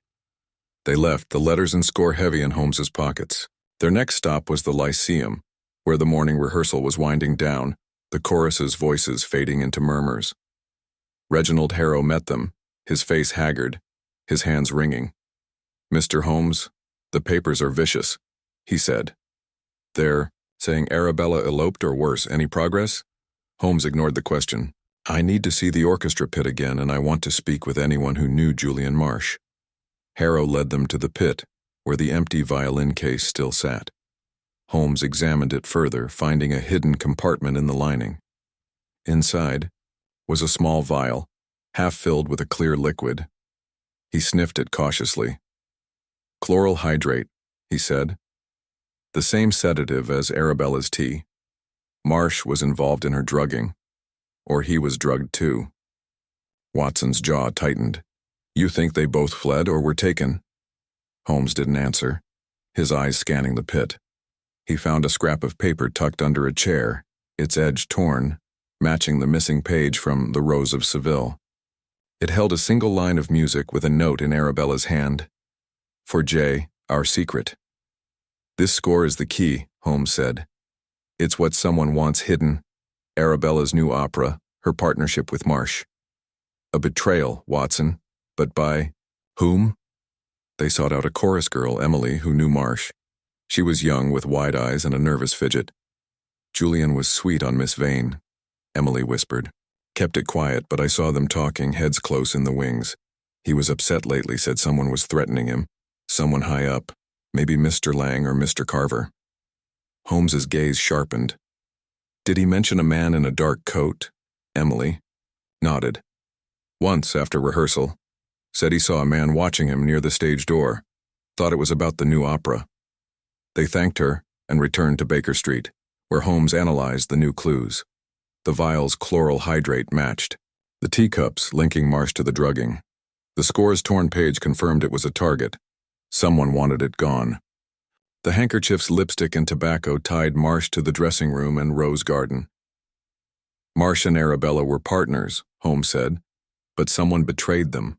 Lang, jealous of their project, Carver, greedy for control, or Thorne, spurned and obsessive. Watson paced, his mind racing. Holmes, it's a maze. Marsh is missing, Arabella's gone, and these clues point everywhere. Is Clara involved, stirring the pot? Holmes's smile was sharp. Clara's a rival, but these whispers point deeper, to a betrayal of trust, of love, of art. Tomorrow we confront Carver again and find Marsh. The score holds the secret, and someone will kill to keep it. As the fire burned low, the whispers of betrayal grew louder, each clue a step closer to Arabella's truth. Chapter 9. The Locked Door. The London morning was damp and cold, the sky a heavy quilt of clouds that pressed down on the city's rooftops. It was October 6, 1888, and at 221B Baker Street, Sherlock Holmes stood by his chemistry table, surrounded by the tangled web of clues in the Arabella Vane case. The fire in the hearth cast a warm glow over the crimson shawl, cigarette stubs, ornate rose-shaped key, threatening letter with its red wax seal, silk thread, locket with its portrait of Julian Marsh, monogrammed glove, charred paper, pearl, earring, auditorium program, bloodied violin string, note signed J, vial of chloral hydrate, and the partial score of the Rose of Seville. Each item whispered of betrayal, and Holmes's gray eyes gleamed with the quiet intensity of a man unraveling a knot.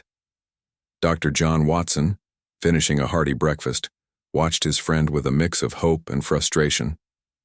Holmes, Watson said, wiping his mouth. We're up to our necks in clues, but Arabella and Marsh are still missing. The score, the locket, the threats, they all point to a secret, maybe a romance gone wrong. Carver's nervous, Clara's lying, Thorne's sneaky, and Lang's furious. What's next? Holmes turned, his lean frame taut with purpose. A door, Watson. The Lyceum hides more than we've seen. A locked door, perhaps, that guards the heart of this mystery. The score and Marsh's absence suggest a hidden place, a sanctuary, or a trap. We return to the theater and find it. Then we confront Carver again. His fear betrays him. Watson grabbed his coat, his heart quickening. A locked door? You think Arabella's hidden there? Or worse? Holmes pocketed the locket and the score, his movements swift. Possibly. The rose motif, key, seal, petal, suggests a private space tied to Arabella's secrets. We'll start in the Lyceum's underbelly where shadows hide the truth. They set out into the chilly morning, the streets of London buzzing with vendors and carriages, the air sharp with coal smoke and wet cobblestones. The Royal Lyceum Opera House loomed ahead, its grand facade masking the secrets within. Inside, the theater was alive with the hum of rehearsal. Chorus girls practicing, stagehands hauling props, the scent of grease paint and sawdust thick in the air. Reginald Harrow met them at the stage door, his face pale, his hands wringing, like a nervous schoolboy. Mr. Holmes, Dr. Watson, Harrow said, his voice trembling. The papers are relentless. They're saying Arabella's dead or fled with a lover. The Lyceum's reputation is crumbling. Have you found anything? Holmes's gaze was cold. Answers come from details, Mr. Harrow. I need access to the theater's lower levels, cellars, storage rooms, any locked doors, and I want to speak with the stagehand who works the trapdoors. Harrow nodded, leading them through the backstage maze to a narrow staircase descending into the Lyceum's underbelly. The air grew colder, damper, as they entered a warren of corridors lit by flickering gas lamps. The walls were lined with crates, old props, and dusty costumes, the silence broken only by the distant echo of the rehearsal above. Holmes moved with purpose, his lantern casting long shadows as he searched for signs of a hidden door. Near a stack of crates, he paused, his eyes catching a faint scratch on the stone floor. Here, he said, kneeling. The scratch formed a faint arc as if a door had been opened recently. He pressed the wall and a low click revealed a concealed panel, its lock shaped like a rose. The ornate key from the rose garden fit perfectly, and the door swung open with a creak, revealing a small, dark room. Watson's breath caught. A secret room, Holmes. What's it for? Holmes stepped inside, his lantern illuminating a cluttered space, a table, a chair, a pile of papers, and a small trunk. The air smelled of lavender and dust with a faint metallic tang. On the table lay a single rose, wilted but fresh, and a notebook filled with Arabella's handwriting, lyrics for the Rose of Seville. A page was torn out, its edges matching. The charred paper from the dressing room. Look here, Holmes said, lifting a small vial from the table, identical to the chloral hydrate from Marsh's violin case. This room was their sanctuary, Arabella and Marsh's. They worked on the opera here away from prying eyes. He opened the trunk, finding a bundle of letters, some in Arabella's hand, others in Marsh's. One, in Marsh's scrawl, read, "She knows, eh? We can't trust her. Meet me here midnight." Watson frowned. She? Clara? Or someone else? Holmes's eyes narrowed. Possibly Clara, but the handwriting doesn't match her notes. This she is another player. He examined the floor, finding a faint bloodstain, matching the violin string speck. A struggle, perhaps, or an accident. He pocketed the letters and vial, then noticed a small mirror on the wall, its frame etched with roses. A smudge of red lipstick marked the glass like the one in the dressing room. Another message, Watson said. Arabella's? Or a mimic, Holmes said. The lipstick is deliberate, meant to be seen. He searched the room further, finding a torn piece of fabric, silk, like the thread from the dressing room but dyed black. A cloak, perhaps, worn by our man in the dark coat. They returned upstairs, where Harrow introduced them to the stagehand, Ned, a burly man with calloused hands. The trapdoors, Ned said, scratching his head. They're for the show, not used otherwise, but I saw Mr. Marsh down here 2 nights ago, near that old storage room. Looked nervous, carrying a bundle of papers. Holmes showed him the black silk. Recognize this? Ned nodded. Looks like part of a costume. Black cloak used for villains in the opera.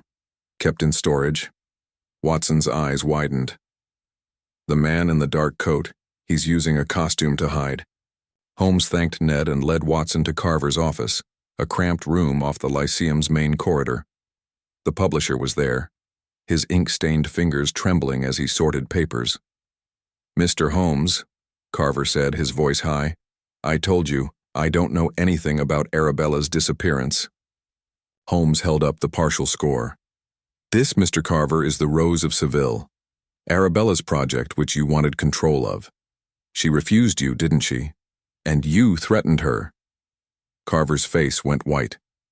Threatened? No, I sent her. Business letters, yes, but nothing like that.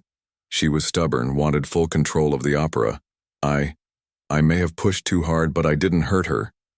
Holmes produced the threatening letter. This seal? Your office uses red wax, doesn't it? Carver stammered. Yes, but so does half the theater. I swear that's not mine. Holmes studied him, noting the sweat on his brow. We'll see, Mr. Carver. As they left, Holmes murmured, He's hiding something, Watson, but he's not our mastermind. His fear is too raw. Back at Baker Street, Holmes analyzed the new clues. The bloodstain matched the violin string's type, suggesting a minor injury, Arabella's, or Marsh's. The black silk matched a cloak in the Lyceum's costume room, tying the man in the dark coat to the theater. The letters confirmed a secret partnership, and the notebook's lyrics hinted at a personal story woven into the opera, a tale of love and betrayal. Watson paced, his mind spinning. Holmes, this locked room changes everything. Arabella and Marsh were hiding their opera, maybe their romance. Someone found out. Clara, Thorne, Lang, and that blood. Are they hurt? Holmes's smile was sharp. Betrayal locks doors, Watson, but clues open them. The room was their refuge, but someone breached it. Tomorrow we find Marsh and trace that cloak. The whispers are growing louder, and the truth is behind that door. As the fire flickered, the mystery of Arabella Vane pulsed with secrets, each clue a key to unlocking the betrayal at its heart. Chapter 10. A Trail of Velvet. The London morning was raw and damp, the sky a heavy curtain of clouds that smothered the city's rooftops in gloom. It was October 7th, 1888, and at 221B Baker Street, Sherlock Holmes stood over his cluttered chemistry table, the firelight casting long shadows across the growing pile of clues in the Arabella Vane case. The crimson shawl, cigarette stubs, ornate rose-shaped key, threatening letter with its red wax seal, silk thread, locket with Julian Marsh's portrait, monogrammed glove, charred paper, pearl earring, auditorium program, bloodied violin string, note signed J, vial of chloral hydrate, partial score of the Rose of Seville, and a scrap of black silk from a cloak lay before him, each a whisper of deceit and a deepening mystery. Dr. John Watson, nursing a steaming cup of tea, watched his friend with a mix of awe and impatience, the weight of the case pressing on his shoulders. "Holmes," Watson said, setting his cup down with a soft clink. "We're swimming in secrets. Marsh and Arabella were hiding their opera, and maybe a romance, in that locked room. The blood, the cloak, the threats. Someone betrayed them. Clara's lying about her alibi, Thorne's tied to the glove and tobacco, Lang's jealous of the new opera, and Carver's scared. Where do we go next?" Holmes turned, his gray eyes sharp as a hawk's. "We follow the trail, Watson, a trail of velvet, soft and treacherous. The black silk from the locked room points to a cloak, a disguise worn by our man in the dark coat. It's a thread that leads us deeper into the Lyceum's shadows, to Marsh's whereabouts and Arabella's fate. Today we hunt the cloak's owner and confront the heart of this betrayal." Watson grabbed his coat, his heart quickening. "The cloak? You think it'll lead us to Marsh or the man who's been watching?" Holmes pocketed the black silk and the locket, his movements swift and precise. "Both, perhaps. The cloak is a costume, a mask for someone close to the theater. We'll start at the Lyceum's costume room, then track Marsh's last movements. The trail of velvet will guide us." They set out into the chilly morning, the streets of London alive with the clatter of hooves and the cries of vendors, the air sharp with coal smoke and damp stone. The Royal Lyceum Opera House stood grandly, its stone facade a silent witness to the secrets within. Inside, the theater hummed with the morning's preparations, stage hands hauling scenery, chorus girls warming up, the scent of grease paint and dust thick in the air. Reginald Harrow met them at the stage door, his face pale, his mustache quivering, like a nervous leaf. "Mr. Holmes, Dr. Watson," Harrow said, wringing his hands. "The papers are vicious. They're saying Arabella's been kidnapped or worse. The Lyceum's on the brink. Have you found anything?" Holmes's gaze was cold, unyielding. "Clues, Mr. Harrow, but they require pursuit. I need access to the costume room, and I want to speak with the seamstress who handles the cloaks. Every stitch tells a story." Harrow nodded, leading them through the backstage maze to the costume room, a cramped, cluttered space filled with racks of gowns, capes, and masks. The air smelled of mothballs and old velvet, and a single gas lamp cast a flickering glow over the chaos. Mrs. Ellen Shaw, the seamstress, a wiry woman with needle-scarred fingers, greeted them cautiously. "Gentlemen," she said, eyeing the black silk Holmes held up. "What's this about?" Holmes's tone was smooth but firm. "This silk, Mrs. Shaw. It's from a cloak used in the opera. Who wore it recently?" Mrs. Shaw took the scrap, her eyes narrowing. "This is from a black velvet cloak used for the villain in Carmen. It's kept here, but, well, it's been missing since the night Miss Vane disappeared. I thought it was misplaced, but now—" She hesitated, glancing around. "Mr. Marsh borrowed it a week ago, said it was for a rehearsal. Never brought it back." Watson's eyes widened. "Marsh? He's our man in the dark coat?" Holmes's expression remained impassive. "Perhaps. Or someone wants us to think so. Mrs. Shaw, who else has access to this room?" She shrugged. "Anyone, really. Stagehands, actors, even patrons like Mr. Thorne. It's locked at night, but the key's with Mr. Grayson, the stage manager." Holmes nodded, filing the detail away. He searched the room, his eyes catching a glint of metal under a pile of fabric. It was a small button, black and etched, with a rose matching the cloak's style. A faint stain, red lipstick, marked its edge. Another message, Holmes murmured, pocketing it. The trail of velvet grows clearer.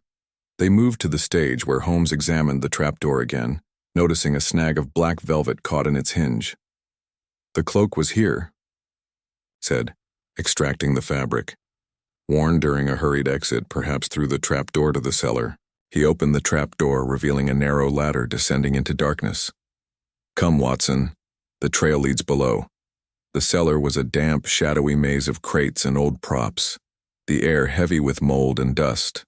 Holmes's lantern cast eerie shadows as they followed the trail of faint scratches on the floor, marks of something heavy dragged recently. Near a stack of barrels, they found a torn piece of black velvet, larger this time, stained with a dark, sticky substance. Blood? Watson asked, his voice low. Holmes knelt, sniffing the stain. Blood, yes, but mixed with grease paint, recent, no more than 2 days old. He followed the scratches to a locked door, its frame old but sturdy, with a rose-shaped keyhole. The ornate key fit, and the door creaked open, revealing a narrow passage leading to an alley behind the theater. Watson's heart raced. This is how they left Arabella, Marsh, or both. Holmes nodded, examining the passage. On the floor lay a crumpled note in Marsh's hand. It's too late. He's coming. Hide. A single rose petal, wilted but fresh, was tucked inside. Another. Warning, Watson said. Who's he? Thorne? Carver? Holmes's eyes gleamed. Or Lang, or Grayson. The rose motif binds them all. He pocketed the note and petal, then led Watson back to the theater to find Grayson. The stage manager was in the wings, barking orders at a stagehand. His face hardened as Holmes approached.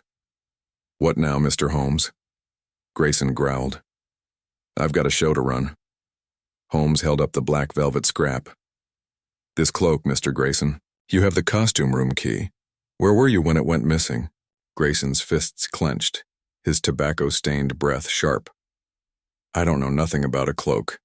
I was working the stage that night like always. Holmes showed him the button. This was found with lipstick, like the smudge in the dressing. Room. You smoke cheap tobacco, Mr. Grayson, like our stubs. Care to explain? Grayson's eyes darted away. I smoke, sure, but I ain't the only one. Ask Marsh, he's the one sneaking around with Miss Vane. Holmes dismissed him, murmuring to Watson. He's lying, but he's not our mastermind. The cloak's trail points to Marsh, but someone's framing him or using him. They sought Carver again, finding him in his office, his hands shaking as he sorted contracts. Mr. Holmes, Carver stammered. I've told you everything. I wanted Arabella's opera, yes, but I didn't threaten her. Holmes held up the score's torn page. This, Mr. Carver, is worth killing for to someone. Who else knew about the Rose of Seville? Carver swallowed hard. Lang knew. He was furious. Said it'd overshadow his work. And Mr. Thorne invested in it. Secretly. He was obsessed with Arabella. Thought the opera would make her his. Watson's jaw tightened. Thorne again. He's everywhere. Holmes thanked Carver, his mind racing. Back at Baker Street, he analyzed the new clues. The blood and grease paint. Stain matched the violin string's blood, suggesting a staged struggle. The velvet scrap and button confirmed the cloak's use in the escape. The note and petal tied Marsh to the passage, but the rose motif pointed to a larger conspiracy. Watson paced, his mind spinning. Holmes, the cloak's trail is hot. Marsh wore it, or someone did. Arabella's hiding or hurt. Thorne's funding her opera. Lang's jealous. Grayson's lying. Who's the betrayer? Holmes's smile was sharp. Velvet hides truth. Watson, but it leaves a trail. Marsh is key, but someone's pulling his strings. Tomorrow we find him and search Thorne's townhouse. The betrayal runs deep, and the rose will lead us to it. As the fire dimmed, the mystery of Arabella Vane pulsed with secrets, the trail of velvet guiding them closer to the truth. Chapter 11. The Maestro's Secret. The London morning was bleak, the sky a heavy shroud of clouds that cast a pall over the city's spires and chimneys. It was October 8, 1888, and at 221B Baker Street, Sherlock Holmes stood by his chemistry table, surrounded by the intricate web of clues in the Arabella Vane case. The fire in the hearth flickered, casting shadows across the crimson shawl, cigarette stubs, ornate rose-shaped key, threatening letter with its red wax seal, silk thread, locket with Julian Marsh's portrait, monogrammed glove, charred paper, pearl earring, auditorium program, bloodied violin string, note signed J, vial of chloral hydrate, partial score of the Rose of Seville, and scraps of black velvet from a cloak. Each clue whispered of betrayal, and Holmes's gray eyes burned with the quiet intensity of a man closing in on the truth. Dr. John Watson, sipping tea to ward off the morning chill, watched his friend with a mix of anticipation and frustration. "Holmes," Watson said, setting his cup down with a soft clink, "we're up to our ears in suspects and secrets. Marsh and Arabella were hiding their opera in that locked room. The cloak points to a disguised figure, and the blood suggests a struggle. Clara's lying, Thorne's sneaky, Carver's scared, and Lang. Clara said he was furious about Arabella's new opera. Could he be the mastermind?" Holmes turned, his lean frame taut with purpose. "Victor Lang, the maestro, is a tempest in this drama, Watson. His pride, his control over the Lyceum's music, it's all threatened by Arabella's. The Rose of Seville. His anger is a motive and his secrets are the key. Today we confront him and search for Marsh. The maestro's shadow hides more than we've seen." Watson grabbed his coat, his heart quickening. Lang's temper is no secret, but would he go so far as to make Arabella disappear? And what about Marsh? That note. He's coming. Hide. Could Lang be the he? Holmes pocketed the locket and the partial score, his movement swift. Possibly. Lang's jealousy, Marsh's absence, and the rose motif weave a pattern. We'll start at the Lyceum, then track Marsh's trail. The maestro's secret will unlock this mystery. They set out into the damp morning, the streets of London alive with the clatter of carriages and the shouts of vendors, the air sharp with coal smoke and wet stone. The Royal Lyceum Opera House loomed ahead, its grand facade a mask for the secrets within. Inside, the theater buzzed with the morning's preparations, stagehands moving props, chorus girls practicing scales, the scent of grease paint and dust heavy in the air. Reginald Harrow met them at the stage door, his face haggard, his hands wringing like a nervous child's. "Mr. Holmes, Dr. Watson," Harrow said, his voice trembling. "The papers are relentless. They're saying Arabella's been murdered or fled with a lover. The Lyceum's reputation is hanging by a thread. Have you found anything?" Holmes's gaze was cold. "Progress, Mr. Harrow, comes from precision. I need to speak with Victor Lang alone, and I want access to his office, every drawer, every paper." Harrow nodded, leading them to the orchestra pit where Lang was conducting a rehearsal with fierce precision. His gray hair was wild, his baton slashing the air like a sword. He paused when he saw Holmes, his dark eyes narrowing. "Mr. Holmes," Lang said, his voice sharp, "I'm busy. This theater's falling apart without Arabella, and you're wasting my time." Holmes stepped forward, his tone calm but unyielding. "Your anger with Miss Vane, Mr. Lang, is well known. Her new opera, The Rose of Seville, threatened your control. You argued with her, didn't you, the night she vanished?" Lang's face reddened, his baton trembling. "Argued? Yes, she was reckless, pushing that amateur score. It would have ruined the season. But I didn't touch her. I was in the pit, conducting, when she disappeared." Holmes held up the partial score. "This, Mr. Lang, is worth more than a season. You wanted it stopped. Did you threaten her?" Lang's jaw tightened. "Threaten? No. I told her it was folly, but I didn't write those letters. I'm a musician, not a criminal." Holmes produced the locket, opening it to show Marsh's portrait. "And Julian Marsh? You knew he was working with her. Where is he?"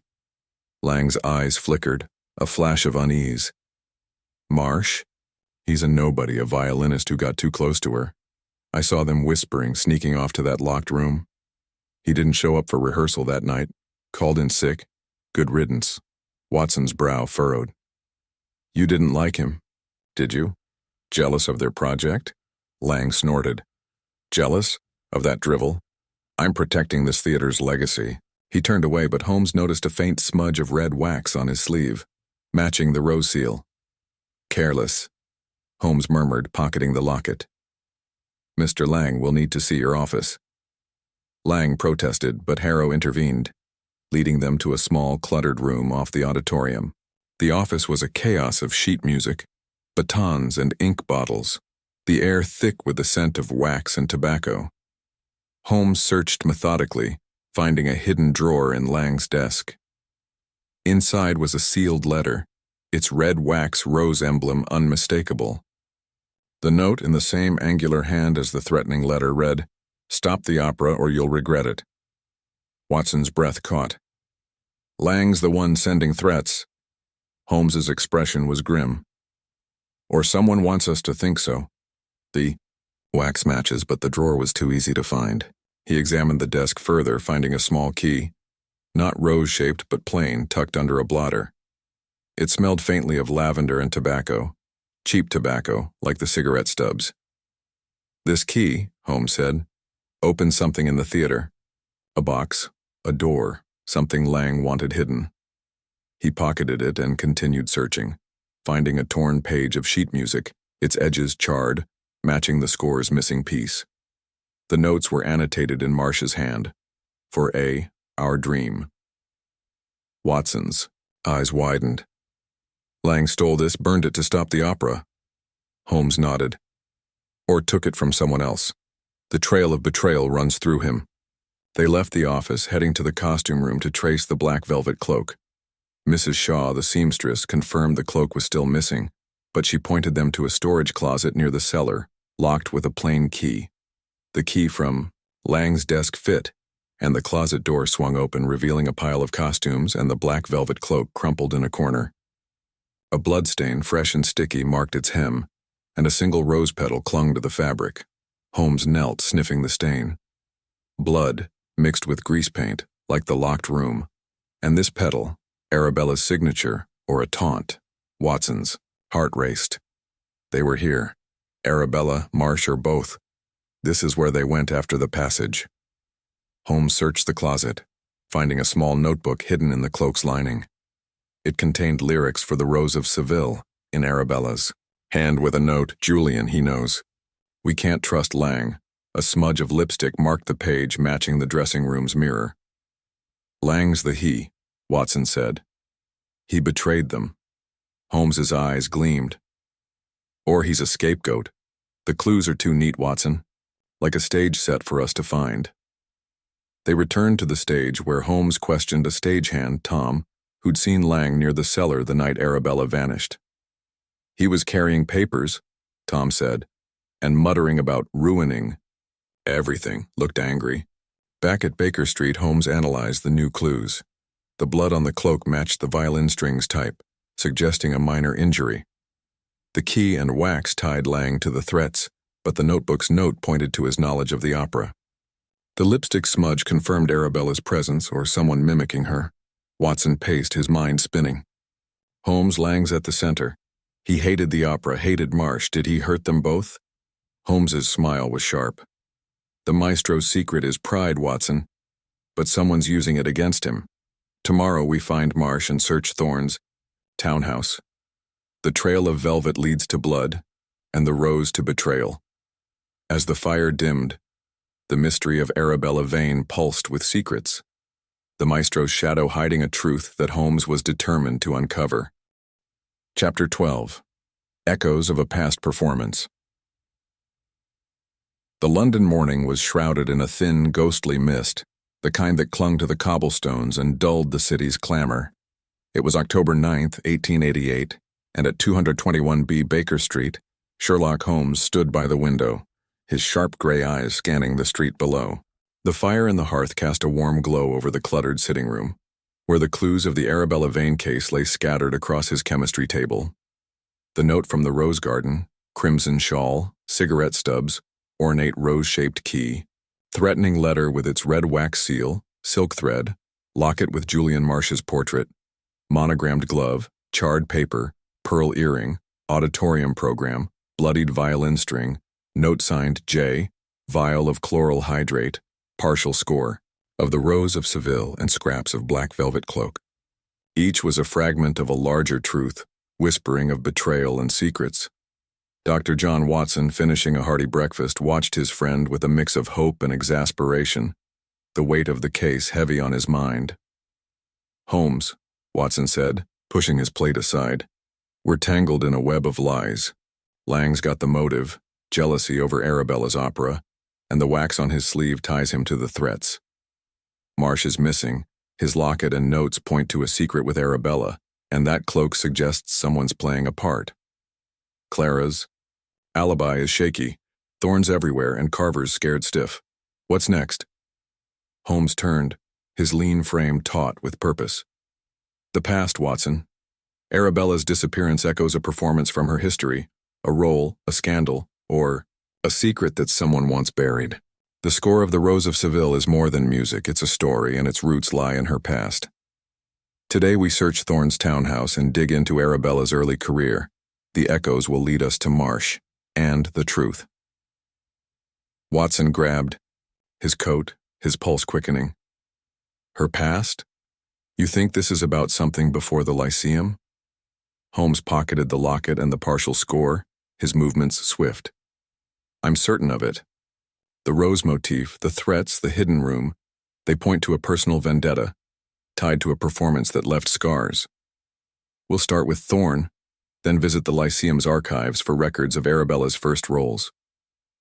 They set out into the damp morning, the streets of London alive with the clatter of carriages and the shouts of vendors, the air sharp with coal smoke and wet stone. Their first stop was Edward Thorne's townhouse in Mayfair, a grand building with polished windows and a heavy oak door. The butler ushered them into a lavish parlor where Thorne awaited, his dark hair slicked back, his charming smile strained. "Mr. Holmes, Dr. Watson," Thorne said, offering a seat. "I've told you all I know about Arabella. Why this visit?" Holmes's gaze was piercing. "You funded her new opera, Mr. Thorne, and your glove was found in her dressing room. You were in the auditorium the night she vanished, yet you left early. What are you hiding?" Thorne's fingers tightened on his chair. "Hiding? Nothing. I admired Arabella, yes, and invested in her talent. I left early for a business meeting. Check with my club. They'll confirm it." Holmes held up the locket, showing Marsh's portrait. "And Julian Marsh? Did you know of their connection?" Thorne's eyes flickered, a flash of anger. "Marsh? A nobody violinist. I knew she was fond of him, but I didn't pry. My interest was her art, not her heart." Watson leaned forward. "You sent her roses, gifts. Were you jealous?" Thorne's smile was tight. "Jealous? I'm a patron, not a suitor. But she was secretive lately, always whispering with Marsh. I saw them once in the Lyceum cellar with papers. Her opera, I assume." Holmes noted the lavender scent in the room, matching Arabella's shawl, and a faint trace of tobacco. Cheap, like the stubs. "You don't smoke, Mr. Thorne?" Thorne shook his head. "Never, it's vulgar." Holmes's smile was thin. "Yet your glove smells of tobacco. Curious." He searched the parlor, finding a small desk with a locked drawer. The plain key from Lang's office fit, revealing a bundle of letters, some in Arabella's hand, others in a new script, sharp, precise. One read, "Edward, stop, I can't trust you." A pressed rose petal fell from the fold. Watson's breath caught. She was breaking with him. Did he lash out? Holmes pocketed the letters. Possibly, or he's being framed, like Lang. They left Thorne, his protests ringing in their ears, and headed to the Lyceum. The theater was quieter now, the morning rehearsal done, the air heavy with dust and anticipation. Reginald Harrow met them, his face drawn, his hands wringing. "Mr. Holmes," Harrow said, "the papers are brutal. They're saying Arabella's a runaway or worse. Any progress?" Holmes ignored the question. "I need the theater's archives, records of Arabella's performances from her first season 3 years ago." Harrow led them to a dusty room filled with ledgers and programs. Holmes pored over them, finding a record of Arabella's debut in La Traviata, a performance marked by scandal. A newspaper clipping described a confrontation. Arabella, then a rising star, had been accused of stealing a role from another soprano, Eliza Gray, who left the Lyceum in disgrace. A note in the margin, in an unknown hand, read, "She'll pay for this." Watson's eyes widened. Eliza Gray? A rival before Clara?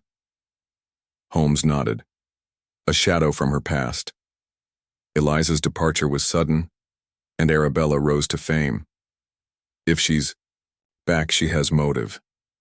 He found a program from that performance with a rose emblem on the cover, identical to the wax seal. The rose again. It's her signature, or someone's using it. They sought out Mrs. Shaw, the seamstress, who remembered Eliza. "Oh, Miss Gray was a firebrand," she said. "Loved roses, always wore them in her hair. She swore she'd ruin Arabella after that Traviata mess. Haven't seen her since, but, well, I saw a woman in a veil near the theater last week. Looked familiar." Watson glanced at Holmes. "The veiled lady from the auditorium?" "Possibly," Holmes said. They returned to the stage where Holmes examined the wings, finding a hidden prop box with a rose-shaped lock. The ornate key opened it, revealing a velvet pouch containing a single earring, matching Clara's pearl but older, tarnished. A note inside in the sharp script from Thorne's letters read, "You took everything, eh? Now you'll lose it all." Holmes's eyes gleamed. Eliza Gray, or someone posing as her. The past performance echoes in these threats. They tracked down a stagehand, Will, who'd worked during Arabella's debut. "Miss Gray was bitter," he said. "Said Arabella betrayed her, stole her spotlight. Heard she moved to Paris, but she's got family in London." Back at Baker Street, Holmes analyzed the new clues. The earring's tarnish suggested age, linking it to Eliza's time. The note's script matched Thorne's letters, hinting at a connection. The rose emblem tied the threats to Arabella's past. "Eliza Gray is our shadow," Holmes said. "She's either returned or someone's using her name to haunt Arabella." Watson paced, his mind racing.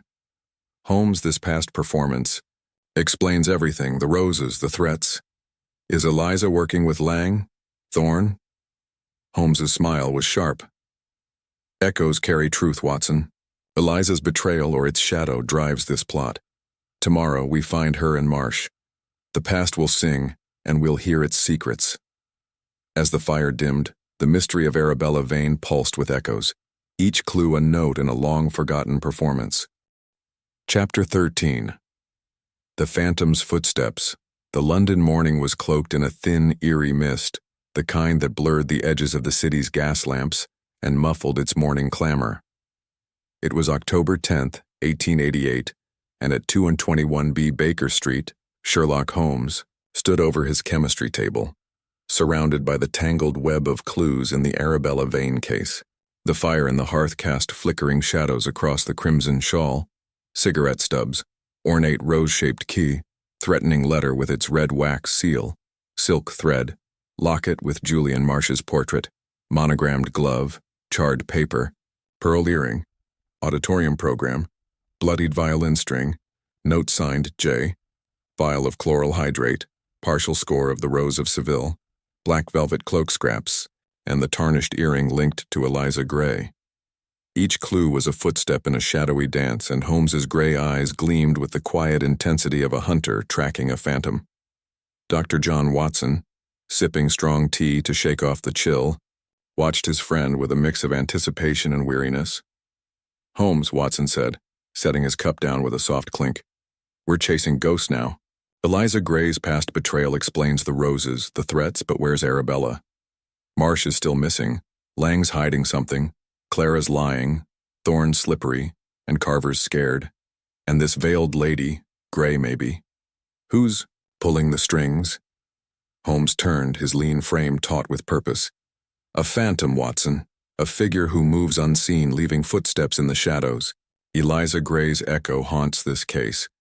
But someone else is stalking the Lyceum, orchestrating Arabella's disappearance. Today we follow those footsteps, find Marsh, trace Gray, and uncover the phantom's identity.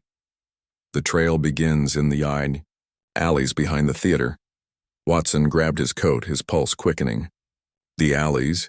You think Marsh is hiding there, or worse? Holmes pocketed the locket and the note signed J, his movements swift. Marsh is alive, I suspect, but in danger. The blood, the notes, they suggest flight, not death.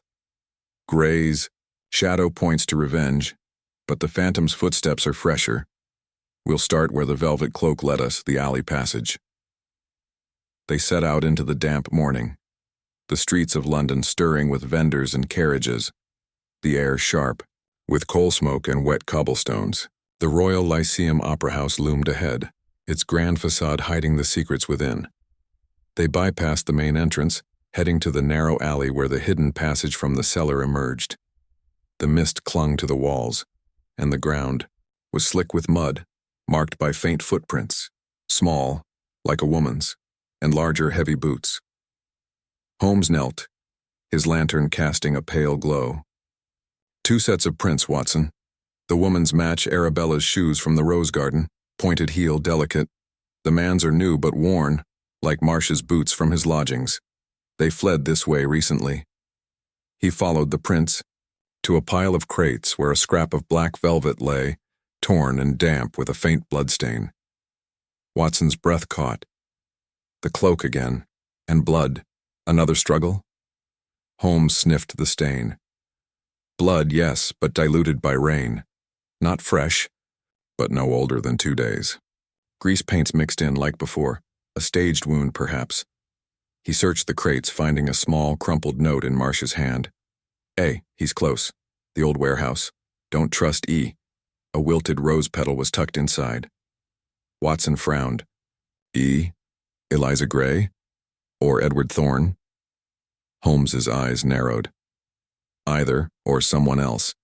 The old warehouse, likely the abandoned one near the docks, used for Lyceum storage years ago. A hiding place.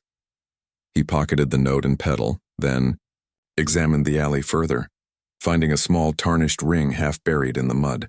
It bore a rose emblem like the wax seal, and a faint engraving. E.G. Eliza Gray, Watson said, his voice low. She's been here. Holmes's expression was grim. Or her ghost.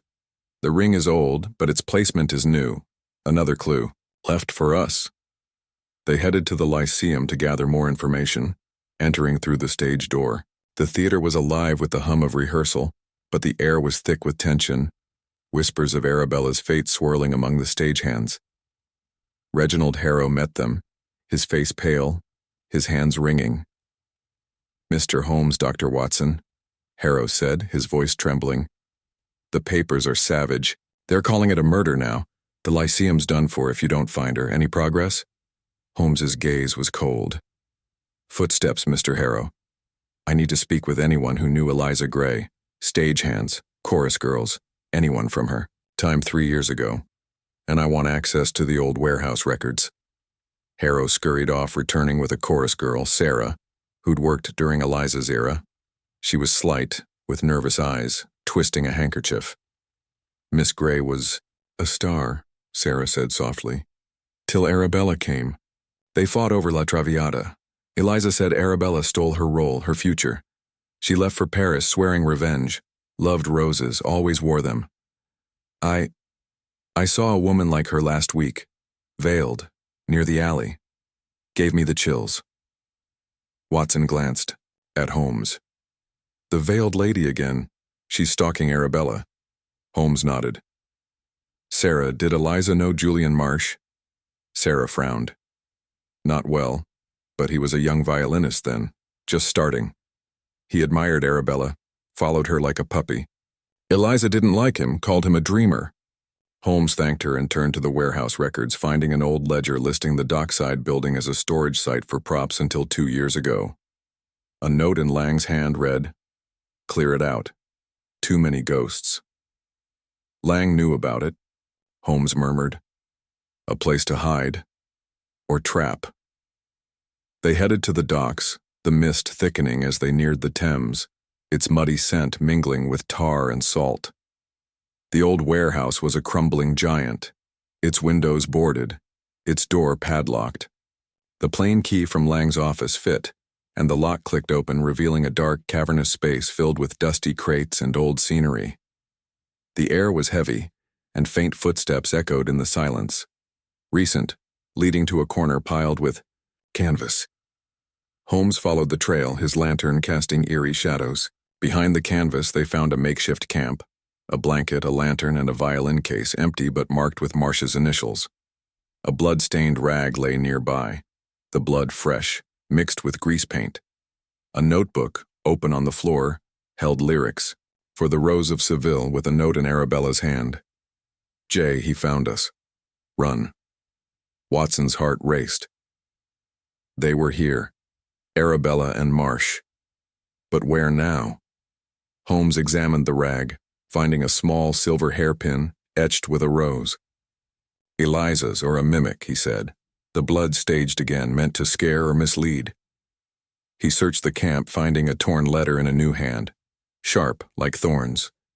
"You can't hide, eh? The rose will wilt." A cigarette stub, cheap and opium-laced, lay beside it. "Thorn's script," Watson said, "or someone copying him." Holmes pocketed the letter and stub. "The Phantom's footsteps are deliberate, Watson. This camp was abandoned hours ago. They're still moving." They returned to the Lyceum, seeking Lang to press him further. The conductor was in the orchestra pit, his face stormy as he waved his baton. "Mr. Holmes," Lang snapped, "I've had enough of your accusations. I didn't touch Arabella or her wretched opera." Holmes held up the hairpin. "This, Mr. Lang, was found where Marsh and Arabella hid. You knew about the warehouse. You wrote about its ghosts. What are you hiding?" Lang's eyes widened, his baton faltering. "The warehouse. I cleared it years ago. Old props, nothing more. I didn't know they were there." Holmes showed the cigarette stub. "You smoke, Mr. Lang?" Lang shook his head. "No, but Grayson does. Cheap rubbish, stinks up the place." His sleeve still bore a faint wax smudge, red and rose-shaped. Holmes dismissed him, murmuring to Watson, "Lang's pride blinds him, but he's not the Phantom. The footsteps lead elsewhere." Back at Baker Street, Holmes analyzed the new clues. The blood on the rag matched the cloaks, staged with grease paint. The hairpin's rose matched Eliza's style, but its shine suggested recent crafting. The letter's script tied to Thorn, but the cigarette pointed to Grayson. Watson paced, his mind spinning. "Holmes, this Phantom's everywhere. Gray's revenge, Marsh's flight, Arabella's fear. Are they all the Phantom?" Holmes's smile was sharp. "Footsteps echo, Watson, but the Phantom's real. Gray's shadow, Marsh's love, Thorn's obsession. They're threads in a single web. Tomorrow we find Gray's London family and track Marsh's trail. The Phantom's footsteps will lead us to Arabella." As the fire dimmed, the mystery pulsed with secrets, each clue a step closer to the Phantom's truth. Chapter 14. The crimson veil. The London morning was heavy with mist, a gray shroud that softened the city's sharp edges and muffled its morning bustle. It was October 11th, 1888, and at 221B Baker Street, Sherlock Holmes stood over his chemistry table, surrounded by the intricate tapestry of clues in the Arabella Vane case. The fire in the hearth cast a warm, flickering light across the crimson shawl. Cigarette stubs, ornate rose-shaped key, threatening letter with its red wax seal, silk thread, locket with Julian Marsh's portrait, monogrammed glove, charred paper, pearl earring, auditorium program, bloodied violin string, note signed J, vial of chloral hydrate, partial score of the Rose of Seville, black velvet cloak scraps, tarnished earring linked to Eliza Gray, blood-stained rag, silver hairpin, and a cigarette stub from the warehouse. Each clue was a thread in a crimson veil of deception, and Holmes's gray eyes burned with the quiet intensity of a man peeling back lies. Dr. John Watson, sipping tea to ward off the damp chill, watched his friend with a mix of hope and frustration, the case's weight pressing hard. "Holmes," Watson said, setting his cup down with a soft clink, "we're chasing shadows and phantoms. Marsh and Arabella were hiding in that warehouse, but they're gone again. Eliza Gray's ring and hairpin point to her revenge. Lang's wax ties him to the threats. Clara's lying about her alibi. Thorne's funding the opera, and Carver's terrified. This phantom, is it Gray or someone else hiding behind? Her name? Holmes turned, his lean frame taut with purpose. A crimson veil, Watson. A curtain of deceit that hides the truth. The shawl, the lipstick, the bloodstains, they're all part of a performance, staged to mislead us. Eliza Gray's shadow looms large, but the phantom's hand is closer. Today we find Gray's London family and track Marsh's trail to lift this veil. Watson grabbed his coat, his pulse quickening. Gray's family? You think they're sheltering her? Or know where she is? Holmes pocketed the tarnished ring and the note signed J, his movements swift. Possibly. Gray's past fuels this vendetta, but Marsh and Arabella's flight suggests a living threat. We'll start with the family, then revisit the Lyceum for traces of the veil, perhaps a literal clue, a fabric or mark left behind. They set out into the misty morning, the streets of London stirring with the clatter of hooves and vendors' cries, the air sharp with coal smoke and damp stone. Their first stop was the address of Eliza Gray's family, found in old theater records, a modest house in Clerkenwell, home to her widowed mother, Mrs. Margaret Gray. The elderly woman greeted them at the door, her face lined with worry, her hands clutching a shawl, not crimson but a faded rose pink. "Gentlemen," Mrs. Gray said, her voice soft but wary. "What's this about my Eliza? She's been gone to Paris these 3 years, after that awful business at the Lyceum." Holmes's tone was gentle but probing. "Mrs. Gray, your daughter swore revenge on Arabella Vane. Has she returned to London recently?" Mrs. Gray's eyes widened, her hands tightening on the shawl. "Revenge? Oh, Eliza was heartbroken, yes, after losing her role. She blamed Arabella, said she stole her dreams. But she's in Paris, singing in small theaters. She writes me sometimes. Last letter was a month ago." Watson leaned forward. "Have you seen anyone unusual around here? A veiled woman, perhaps?" Mrs. Gray hesitated, then nodded. "A woman came by last week, veiled, asking about Eliza. Didn't give a name, but she left this." She produced a small envelope, sealed with red wax and a rose emblem. Inside was a note in a sharp, unfamiliar hand. "Tell her the rose still blooms." Holmes's eyes narrowed. "This seal matches the threatening letter. May we keep it?"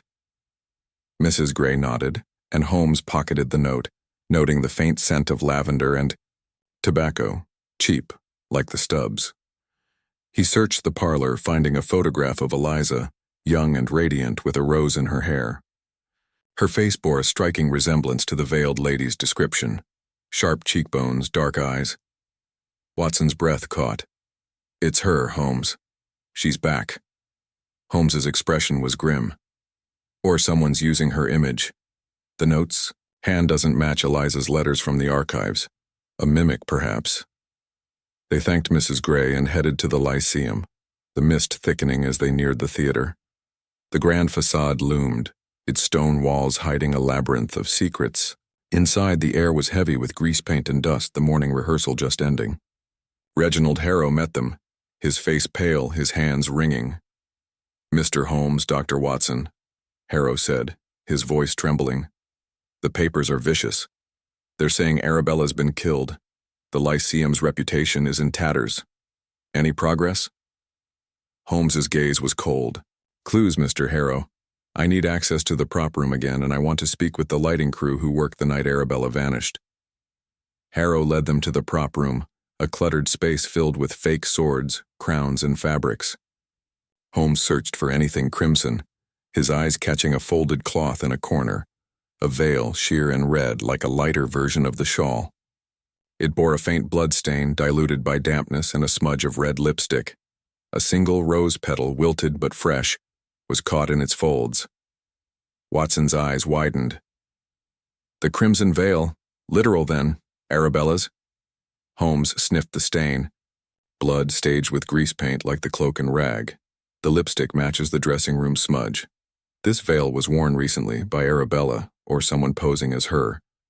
He pocketed the veil and petal, then examined the room further, finding a small locked box with a rose-shaped keyhole. The ornate key fit, revealing a bundle of papers, rehearsal notes for the Rose of Seville, with a scrawled warning in Marsh's hand. A. The veil hides him. Don't trust CC? Watson asked. Clara? Carver? Holmes's eyes gleamed. Or another. The veil is a prop, Watson, but its meaning is deeper. Deception, concealment. They sought out the lighting crew, finding a young man, Jack, who'd worked the spotlight the night Arabella vanished. He was wiry with nervous hands twisting a cap. I saw something odd, Jack said, glancing around. During the rehearsal, a figure moved in the wings, wearing a dark cloak, but I caught a flash of red like a veil or scarf. Thought it was part of the show, but it wasn't. And Mr. Marsh, he was there earlier, whispering with Miss Vane. Then gone. Holmes showed him the crimson veil. This? Jack nodded. Could be. It was quick, but that color stood out. Holmes thanked him and led Watson to the alley again, following the trail of the veiled figure. Near the passage entrance, they found a small, overlooked clue, a cigarette stub, half buried in the mud, identical to those from the rose garden and warehouse. A faint trace of red wax clung to its paper, like the threatening letter's seal. The phantom's mark, Holmes murmured. They smoke, they seal, they hide behind crimson. Back at Baker Street, Holmes analyzed the new clues. The veils, blood matched the cloaks, staged with grease paint. The note's hand tied to Marsh, but the warning pointed to a new suspect, Clara or Carver. The cigarette stub's wax confirmed the phantom's presence, linking them to the theaters. Office, Watson paced, his mind racing. Holmes, this crimson veil ties it all together. Arabella's performance, Gray's revenge, Marsh's fear. Is Clara the phantom using Gray's name? Holmes's smile was sharp. The veil hides truth, Watson, but it's slipping. Gray's shadow. Marsh's love. Clara's ambition. They're threads in a single deception. Tomorrow we confront Clara again and find Marsh. The crimson veil will fall, revealing the phantom's face. As the fire dimmed, the mystery of Arabella, Vane pulsed with secrets, the crimson veil a fragile barrier between lies and truth. Chapter 15. The final aria. The London morning was cloaked in a thin, silvery mist, the kind that softened the city's harsh edges and lent an air of mystery to its waking streets. It was October 12, 1888, and at 221B Baker Street, Sherlock Holmes stood by his chemistry table, the firelight casting long shadows across the intricate web of clues that had consumed their days. The crimson shawl, cigarette stubs, ornate rose-shaped key, threatening letter with its red wax seal, silk thread, locket with Julian Marsh's portrait, monogrammed glove, charred paper, pearl earring, auditorium program, bloodied violin string, note signed J, vial of chloral hydrate, partial score of the Rose of Seville, black velvet cloak scraps, tarnished earring linked to Eliza Gray, blood-stained rag, silver hairpin, cigarette stub with wax, and the crimson veil lay before him, each a note in a complex symphony now reaching its crescendo. Dr. John Watson, sipping tea to steady his nerves, watched his friend with a mix of anticipation and urgency, the weight of the case pressing hard. Holmes, Watson said, setting his cup down with a soft clink. We're at the end, aren't we? Marsh and Arabella are hiding. Eliza Gray's shadow looms, Clara's lying, Thorne's scheming, Carver's scared, and Lang's jealous. The crimson veil, the roses, it's all leading to something big. What's the final move? Holmes turned, his gray eyes gleaming with the quiet fire of a man who saw the stage set for the final act. The final aria, Watson. A performance that will lift the crimson veil and reveal the truth. Arabella's disappearance is a drama, and the Lyceum is its stage. Tonight we gather the players, Clara, Thorne, Carver, Lang, and the Phantom, and force the curtain up. The score of the Rose of Seville holds the key, and Marsh will lead us to Arabella. Watson grabbed his coat, his heart racing. Tonight? You know where Marsh is? Holmes pocketed the locket and the crimson veil, his movements swift. I have a theory, Watson. The warehouse was a decoy, but the notes, the blood, they point to a place closer to the Lyceum. We'll start with Clara, then find Marsh. The final aria will be sung and the Phantom's face will be unmasked. They set out into the misty morning, the streets of London alive with the clatter of carriages and vendors' cries, the air sharp with coal smoke and damp stone. The Royal Lyceum Opera House loomed ahead, its grand facade a silent witness to the drama within. Inside, the theater was a hive of nervous energy, stagehands whispering, chorus girls glancing over their shoulders, the air thick with grease paint and dust. Reginald Harrow met them at the stage door, his face pale, his hands wringing like a man on the edge. "Mr. Holmes, Dr. Watson," Harrow said, his voice trembling. "The papers are ruthless. They're saying Arabella's gone forever. The Lyceum's done for. Please, have you found her?" Holmes's gaze was cold. "The truth is close, Mr. Harrow. I need Clara Duval now, and I want the theater cleared tonight, only the key players on stage." Harrow nodded, scurrying off to fetch Clara. They found her in her dressing room, applying makeup with a trembling hand. Her green eyes flashed with defiance as Holmes entered, holding the crimson veil. "Miss Duval," Holmes said, his tone sharp. "Your earring was in the auditorium.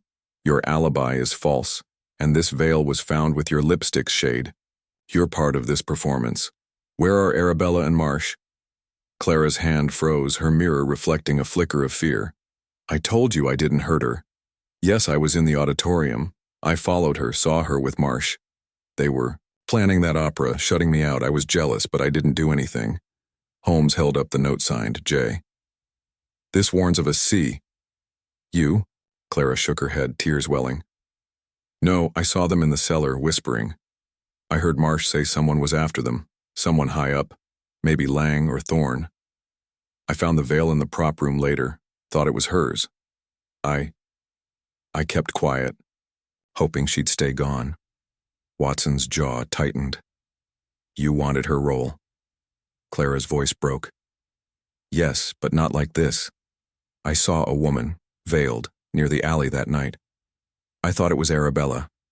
But now, maybe it was someone else." Holmes's eyes narrowed. "Eliza Gray?" Clara nodded. "Maybe. I heard rumors she was back." Holmes dismissed her, murmuring to Watson, "Clara's a pawn, not the phantom.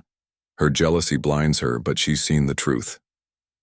They headed to the cellar, following the trail of Marsh's last note. Near the locked room, Holmes found a faint scuff mark on the floor, leading to a hidden trapdoor under a pile of crates. The ornate key opened it, revealing a narrow staircase descending into darkness. Watson's breath caught. Another secret? Holmes's lantern cast a pale glow as they descended into a small, damp chamber beneath the Lyceum. The air was heavy, smelling of mold and lavender. A makeshift bed, a lantern, and a violin lay in the corner, beside a pile of papers, the complete score of the Rose of Seville. A blood-stained cloth fresh with grease paint lay nearby, and a single rose still blooming rested on the bed. "They were here," Watson whispered. "Recently." Holmes examined the score, finding a note in Arabella's hand. "J, the aria is our shield. Sing it tonight." He turned to the violin, finding a hidden compartment in its case. Inside was a letter, in Eliza Gray's sharp script. "You stole my life, eh? The rose will burn." A cigarette stub, wax-stained, lay beside it. "Gray's here," Watson said. "The phantom." Holmes's expression was grim. "Or her shadow. The script matches Thorne's letters, but the wax points to the theater." They returned upstairs where Holmes gathered Lang, Thorne, and Carver in the auditorium, under Harrow's nervous watch. The stage was set, the crimson veil draped over a prop table like a challenge. "Gentlemen," Holmes said, his voice cutting. "Through the tension, Arabella Vane's disappearance is a performance and you're all players. Lang, your jealousy of her opera led to threats. Thorne, your obsession drove you to fund her, then betray her. Carver, your greed pushed her to hide. But the phantom, Eliza Gray, or her mimic, pulls the strings. Where is she?" Lang's face reddened. "I didn't threaten her. I argued." "Yes, but that's all." Thorne's smile was tight. "I loved her art, not her. I'd never harm her," Carver stammered. "I wanted the opera, but I didn't know about Gray." A soft laugh echoed from the wings, and a figure stepped forward. veiled. In crimson, a rose in her hair, the veil lifted, revealing not Eliza Gray but Arabella Vane, her face pale but defiant. Marsh emerged beside her, his arm bandaged, his eyes fierce. "Arabella!" Watson gasped. Holmes's smile was sharp. "The final aria, Miss Vane. Explain." Arabella's voice was steady. "Eliza Gray is dead, Mr. Holmes. She died in Paris a year ago. I got the letter from her mother. Someone used her name, her roses, to scare me. Marsh and I wrote The Rose of Seville, a story of our love, but it threatened Lang's pride, Thorne's control, and Clara's ambition. We hid, fearing for our lives." Marsh nodded. "The blood, the veil. It was staged to throw them off. But someone followed us, Grayson, I think. He smoked those cigarettes, knew the theater's secrets." Holmes turned to Grayson, lurking in the shadows. "The stage manager, always watching. You used Gray's legend, didn't you? The wax, the cloak, the threats. To drive Arabella away, keep your control over the Lyceum's backstage." Grayson's face twisted. "She was changing everything. Her opera, her romance. It had ruined the theater. I used Gray's name, yes. But I didn't hurt her." Holmes held up the cigarette stub with wax. "Your mistake, Grayson. The wax ties you to the letters, the cloak to the alley. You drugged her tea, staged the blood, and framed Lang and Thorne." Grayson lunged, but Watson tackled him, pinning him until the police arrived, summoned by Harrow. Arabella and Marsh embraced, their score safe. Thorne and Lang were cleared, though their motives lingered. Carver, chastened, promised to publish the opera. As the Lyceum's curtain rose for a new day, Holmes and Watson returned to Baker Street, the fire warm, the mystery solved. "A fine aria, Watson," Holmes said, lighting his pipe. "Betrayal sings loud, but truth sings louder." Chapter 16. The Hidden Encore. The London evening was crisp and starlit, a rare clear night that bathed the city's rooftops in silver. It was November 16, 1888, a month since Sherlock Holmes had unraveled the mystery of Arabella Vane's disappearance. At the Royal Lyceum Opera House, exposing stage manager Grayson as the phantom behind a web of threats and deception. At 221B Baker Street, the sitting room was warm, the fire crackling in the hearth, casting a golden glow over the now-cleared chemistry table, once littered with clues. The crimson shawl, cigarette stubs, ornate rose-shaped key, threatening letter with its red wax seal, and the rest, all now archived in Holmes's meticulous files. Dr. John Watson sat by the fire, his notebook open, adding final flourishes to his account of the Lyceum case, while Holmes lounged in his armchair, his violin resting on his knee, his gray eyes fixed on the flames. "Holmes," Watson said, pausing his pen, "the Lyceum case is done, and Arabella's opera premiered last night to thunderous applause. Grayson's in prison, Marsh and Arabella are safe, and even Clara's found her place. Yet you're brooding. What's stirring that mind of yours?" Holmes's lips curved into a faint smile. "The curtain never truly falls, Watson. A case may close, but echoes linger. Secrets left unturned, shadows waiting for their cue. I received a curious note this morning, and it suggests our Lyceum drama has an encore." Watson's brow furrowed as Holmes produced a small envelope from his pocket, sealed with red wax bearing a rose emblem. Eerily familiar, though the wax was fresher, less ornate than Grayson's. The note inside, in a sharp, unfamiliar hand, read, "The rose blooms again. The Lyceum hides one last secret. Find it, or she sings no more." Watson's heart skipped. Another threat? Against Arabella? But Grayson's locked away. Holmes's eyes gleamed. "Precisely, Watson. Grayson was our phantom, but this note suggests a new player, or an old one we overlooked. The rose motif, the threat to Arabella, it's too deliberate to be coincidence. We return to the Lyceum tonight after the performance to uncover this hidden encore." Watson grabbed his coat, his pulse quickening. "Could it be Eliza Gray? We thought she was dead, but what if she wasn't?" Holmes pocketed the note, his movement swift. "A possibility, but Mrs. Gray's letters confirmed Eliza's death. This is either a mimic or a secret Grayson didn't reveal. Come, Watson. The stage awaits. They set out into the night, the streets of London alive with the clatter of carriages and the glow of gas lamps piercing the lingering fog. The Royal Lyceum Opera House stood grandly, its facade aglow with lights as the audience streamed out, after another triumphant performance of The Rose of Seville. Inside, the auditorium was emptying, the air thick with the scent of perfume and velvet. Arabella Vane met them backstage, her face radiant but tinged with worry, her blue gown shimmering under the stage lights. Julian Marsh stood beside her, his violin case in hand, his eyes alert. "Mr. Holmes, Dr. Watson," Arabella said, her voice soft but tense. "Reginald said you needed to see us urgently. Is something wrong?" Holmes produced the note, watching her reaction. "This arrived today, Miss Vane. Another threat. Another rose. Have you noticed anything unusual since your return?" Arabella's hand flew to her throat, her eyes wide. "Another? But Grayson's gone. I found something odd this morning in my dressing room." She handed Holmes a small silver locket, not the one with Marsh's portrait, but a new one engraved with a rose. Inside was a tiny photograph of a woman with sharp cheekbones and dark eyes, resembling Eliza Gray. Marsh frowned. "That's not Eliza. I knew her. She had a scar on her brow. This woman doesn't." Watson's breath caught. A mimic, then. Someone's playing her part. Holmes examined the locket, noting a faint trace of lavender and tobacco, cheap, like the stubs from the original case. "This was left deliberately, Miss Vane. Who has access to your dressing room?" Arabella hesitated. "Clara, the stagehands, Mr. Harrow, but no one's been strange, except I heard footsteps last night, after rehearsal, in the corridor. Light like a woman's." Holmes's eyes narrowed. "Footsteps again. We'll search your dressing room and the theater's underbelly. The encore begins here." They followed Arabella to her dressing room, a cozy space filled with flowers and mirrors. Holmes searched methodically, finding a hidden drawer in the vanity.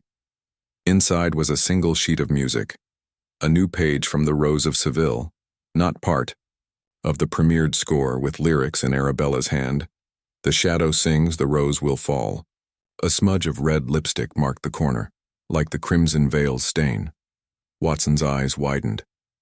Another clue, staged like before. "Is this about the opera?" Holmes nodded, pocketing the sheet. "The opera's success threatens someone, or hides a secret. This lipstick, it's not yours, Miss Vane." Arabella shook her head, confirming it. Holmes sniffed the paper, detecting lavender and tobacco again. The phantom signature, but subtler than Grayson's. They descended to the Lyceum cellar, revisiting the locked room where Arabella and Marsh had hidden. The air was damp, the rose-shaped lock still intact. Holmes opened it with the ornate key, revealing the small chamber, now empty, but for a faint bloodstain on the floor, fresh mixed with grease paint like the staged clues of the past. A single cigarette stub, wax-stained, lay in the corner, identical to those from the alley and warehouse. "Grayson's tricks," Watson said, "but he's in prison. A copycat?" Holmes's expression was grim. "Or a partner we missed." Grayson worked alone, he claimed, but this suggests otherwise. He searched the room, finding a small overlooked panel in the wall. It opened to reveal a narrow tunnel, leading deeper under the theater. The tunnel's floor bore faint footprints, small like a woman's and heavier like a man's, both recent. Watson's heart raced. They're still using this place. Holmes followed the tunnel, his lantern casting eerie shadows. It emerged in a forgotten storage room, filled with old props and costumes. A black velvet cloak like the one from the original case hung on a rack, its hem stained with fresh blood and grease paint. A note pinned to it, in the same sharp hand as the threat, read, "The encore ends her song. Find the rose's root." Holmes examined the cloak, finding a silver hairpin, rose-etched like the one from the warehouse. The phantom's props, Watson, deliberate, theatrical. He searched the room, finding a hidden box with a rose-shaped lock. The ornate key opened it, revealing a bundle of letters, some in Grayson's hand, others in the new script. One read, "She knows too much, G. The opera must stop." A pressed rose petal fell from the fold. Watson's jaw tightened. Grayson had a partner. Who? Holmes pocketed the letters. Someone close. Clara, Thorne, or another we haven't named. They returned upstairs, confronting Clara Duval in the auditorium. She was rehearsing, her voice clear but strained, her eyes darting, nervously. "Miss Duval," Holmes said, holding up the hairpin. "This was found with a new threat. You saw the veiled woman kept quiet. What else do you know?" Clara's face paled. "I told you everything. I saw her, yes, but I thought it was Arabella's ghost. I found a note in my dressing room yesterday. Same handwriting, said to stay silent or I'd be next." Holmes showed her the locket's photograph. "This woman?" Clara gasped. "That's Lily, a chorus girl who left last month. She was close to Grayson, always sneaking around." Holmes's eyes gleamed. "Lily, the veiled lady, perhaps." They sought Reginald Harrow, who confirmed Lily Carter, a quiet chorus girl, had left abruptly, citing family troubles. Her address was a boarding house in Whitechapel. Holmes and Watson headed to Whitechapel, the fog thickening as they neared the boarding house. Lily answered the door, her face matching the locket's photograph, her eyes wide with fear. "Mr. Holmes, I didn't mean harm," she stammered. "Grayson made me help. Plant clues, wear the veil. He said Arabella's opera would ruin the Lyceum. When he was caught, I thought it was over, but someone else contacted me, sent that note. I don't know who." Holmes held up the new score page. "This lyric, who wrote it?" Lily shook her head. "Not me. Grayson had a friend, a man he met in secret. Tall, dark coat, smoked those cigarettes. I never saw his face." Holmes thanked her, his mind racing. Back at Baker Street, he analyzed the clues. The blood was staged, like Grayson's, but the lipstick was new, a different shade. The letters confirmed a partner, and the cigarette stub pointed to a man still at large. "The encore is a duet, Watson," Holmes said. "Grayson's ally continues his work. Tomorrow we track this man and protect Arabella. The rose's root is deep, but we'll unearth it." As the fire burned low, the Lyceum's secrets pulsed anew. The hidden encore, a challenge Holmes was ready to meet. Chapter 17. The Shadow's Refrain. The London morning was cloaked in a damp, clinging fog, the kind that blurred the city's gas lamps and muffled its waking sounds. It was November 17th, 1888, and at 221B Baker Street, Sherlock Holmes stood over his chemistry table, the firelight casting long shadows across a new array of clues in the unfolding Lyceum mystery. The original relics of Arabella Vane's case, crimson shawl, cigarette stubs, ornate key, and the rest, were archived, but fresh evidence had emerged. A new threatening note with a red wax rose seal, a silver locket with a photograph resembling Eliza Gray, a page from The Rose of Seville with a lipstick-stained lyric, a blood-stained black velvet cloak, a rose-etched hairpin, and a wax-marked cigarette stub. Each whispered of a new phantom, a partner to the imprisoned Grayson stalking Arabella once more. Dr. John Watson, sipping strong tea to shake the chill, watched his friend with a mix of anticipation and unease, the case's resurgence weighing heavily. "Holmes," Watson said, setting his cup down with a soft clink. "This new threat is chilling. Grayson's locked away, but his partner, Lily, saw a man in a dark coat smoking those cigarettes. The locket, the veil, the roses, it's like the first case all over again. Is it revenge or something deeper?" Holmes turned, his gray eyes sharp as a blade. "A refrain, Watson. The Shadow's song, echoing Grayson's plot, but with a new composer. This partner knows the Lyceum's secrets, uses its props to terrify Arabella. The rose motif suggests a personal vendetta, perhaps tied to Eliza Gray's legend. Today we track this man and protect Arabella. The Shadow's refrain will lead us to the truth." Watson grabbed his coat, his pulse quickening. "Lily mentioned a tall man, secretive. Could it be Thorne back to his tricks? Or someone new?" Holmes pocketed the new locket and the threatening note, his movements swift. "Thorne's cleared, but his obsession makes him a suspect. The cigarette's tobacco points to the theaters, Circle. Grayson's allies. We'll start at the Lyceum, then visit the docks where Lily saw this man. The refrain begins now. They set out into the foggy morning, the streets of London stirring with vendors and carriages, the air sharp with coal smoke and damp stone. The Royal Lyceum Opera House loomed ahead, its facade glowing faintly through the mist, a stage for secrets old and new. Inside, the theater was quiet, the morning rehearsal hours away, the air heavy with dust and grease paint. Arabella Vane and Julian Marsh met them backstage, their faces tense, their hands clasped tightly. Arabella's eyes were shadowed, her voice low. "Mr. Holmes, Dr. Watson," she said, "I can't believe it's happening again. That locket, the note, I thought we were safe. Last night, after the show, I found this in my dressing room." She handed Holmes a small folded paper, sealed with red wax and a rose emblem. The note in the same sharp hand as the threat read, "The encore is yours, but the shadow sings last." Marsh's jaw tightened. "Someone's watching us. I heard footsteps again in the wings during the performance. I checked, but no one was there." Holmes examined the note, noting the familiar lavender and tobacco scent. "This seal is cruder than Grayson's, but deliberate. The shadow's close, Miss Vane. Have you seen anyone unusual? Tall, dark coat, perhaps?" Arabella shook her head. "No, but Clara mentioned a man loitering near the stage door 2 nights ago. She thought he was a critic, but he left when she approached." Watson frowned. "Clara again. She's always nearby when trouble stirs."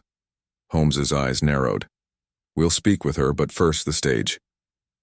They moved to the auditorium, where Holmes searched the wings, finding a faint scuff mark near a prop table, a boot print, heavy, with a distinctive tread. A single rose petal, fresh but bruised, lay beside it, and a smudge of red wax marked the floor like the cigarette stub's trace. "The shadow's careless," Holmes murmured, bagging the petal and scraping the wax. "This print isn't Grayson's. Too broad. A man, tall, as Lily described." He examined the prop table, finding a hidden drawer, its lock plain but scratched. The key from Lang's office found in the original case fit, revealing a small vial, chloral hydrate, like the one used to drug Arabella's tea. Watson's breath caught. "The same sedative. This is no copycat, it's connected," Holmes nodded, pocketing the vial. "The shadow knows Grayson's methods, perhaps taught them." They sought Clara Duval in her dressing room where she was practicing scales, her voice steady but her eyes nervous. "Miss Duval," Holmes said, holding up the rose petal, "you saw a man near the stage door. Describe him." Clara's hands clenched. "Tall, dark coat, hat low, couldn't see his face. He was smoking, left a stub on the ground. I didn't think much of it, but it felt wrong. I've been jumpy since that note in my room." Holmes showed her the locket's photograph. "Lily Carter. You knew she helped Grayson. Did she mention this man?" Clara hesitated, then nodded. "Lily was scared of someone, called him the Fixer. Said he worked with Grayson, handled things backstage. I thought she was exaggerating." Holmes's eyes gleamed. "The Fixer. A shadow indeed." They left Clara, heading to the docks where Lily had seen the man in the dark coat. The Thames was a murky ribbon through the fog, the air thick with salt and tar. Near an old warehouse, Holmes found a cigarette stub, wax-stained, identical to the others, beside a crate marked with a faint symbol, a clock with a broken hand. Watson's eyes widened. "A clock? Like the silent clock case we just started?" Holmes's expression was grim. "A coincidence or a deeper thread? This symbol suggests precision, control." He searched the area, finding a torn scrap of paper, its edges charred, with a single word in the sharp hand, "Haverford." A faint bloodstain mixed with grease paint marked the corner. "Haverford?" Watson said. "Lord Haverford, the clockmaker's client? Is he tied to this?" Holmes pocketed the scrap. "Possibly, or it's misdirection. The blood staged like before." They returned to the Lyceum, seeking Reginald Harrow, who was in his office, his face pale, his hands wringing. "Mr. Holmes," Harrow said, "this new threat, it's killing us. The papers are sniffing around again. What's happening? Holmes held up the charred scrap. Haverford. Does the name mean anything to the Lyceum? Harrow frowned. Lord Haverford. He's a patron, like Thorne. Donated to our last season. Loves clocks and music. Never met him personally. Holmes dismissed him, murmuring to Watson, Haverford's name in both cases. Curious. The Shadow's refrain links the Lyceum to a wider stage. Back at Baker Street, Holmes analyzed the clues. The wax matched the new note's seal, cruder, than Grayson's. The blood was human, staged with grease paint.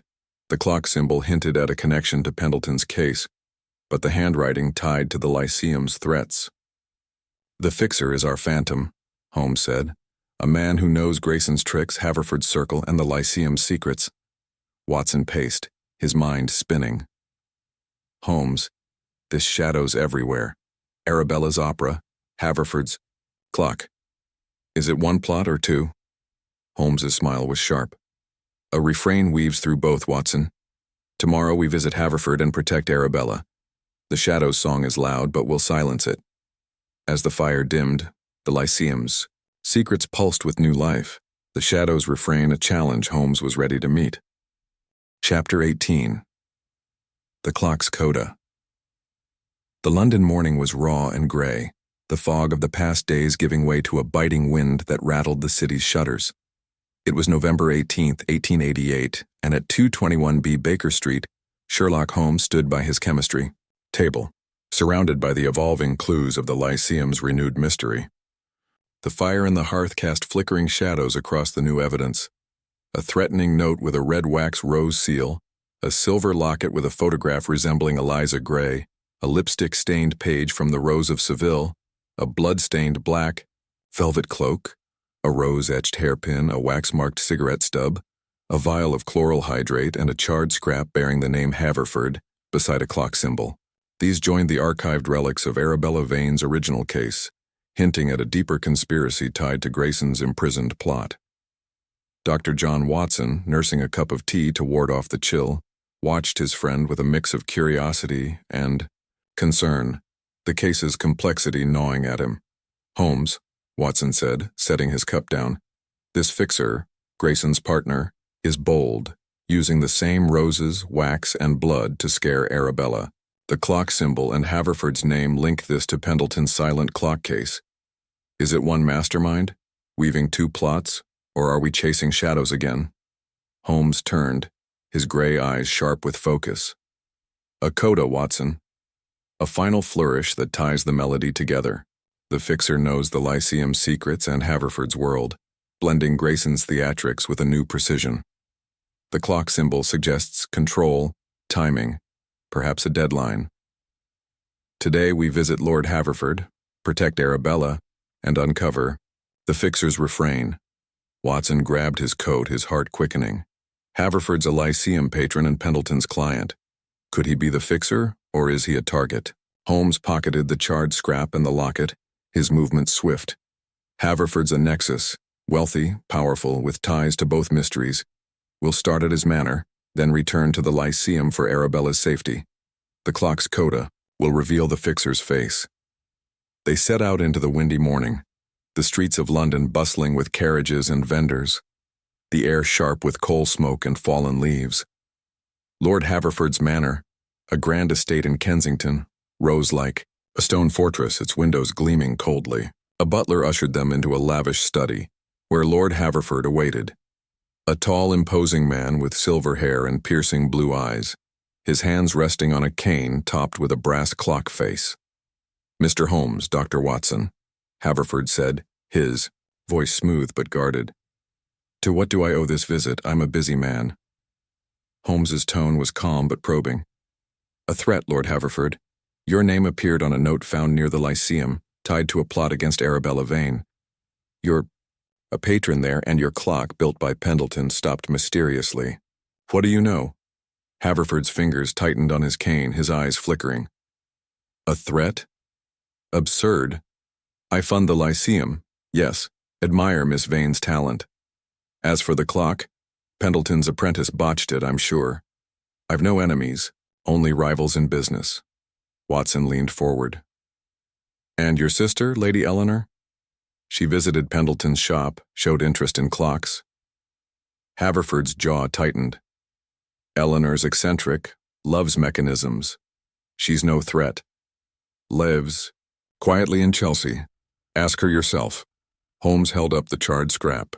This bears your name and a clock symbol, found with blood and wax. Do you recognize it? Haverford's face paled, but he shook his head. No, sounds like a prank or someone's grudge against the Lyceum. I've heard of Grayson's arrest. Perhaps his allies. Holmes noted the faint scent of tobacco in the room, cheap like the stubs, and a trace of lavender, like Arabella's clues. He searched the study, finding a locked desk drawer. May I? He asked, producing a small pick. Haverford nodded reluctantly, and the drawer revealed a bundle of letters, some in Grayson's hand, others in the sharp script of the new threats. One read, "The clock ticks, H pay, or the rose falls." Watson's breath caught. You're being blackmailed. Haverford slumped, his composure cracking. Yes, for months. Grayson demanded money. Said he'd ruin the Lyceum if I didn't pay.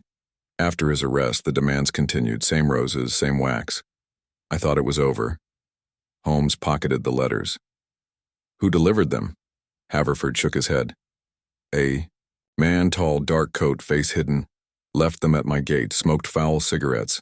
Holmes's eyes gleamed. The fixer. Thank you, Lord Haverford.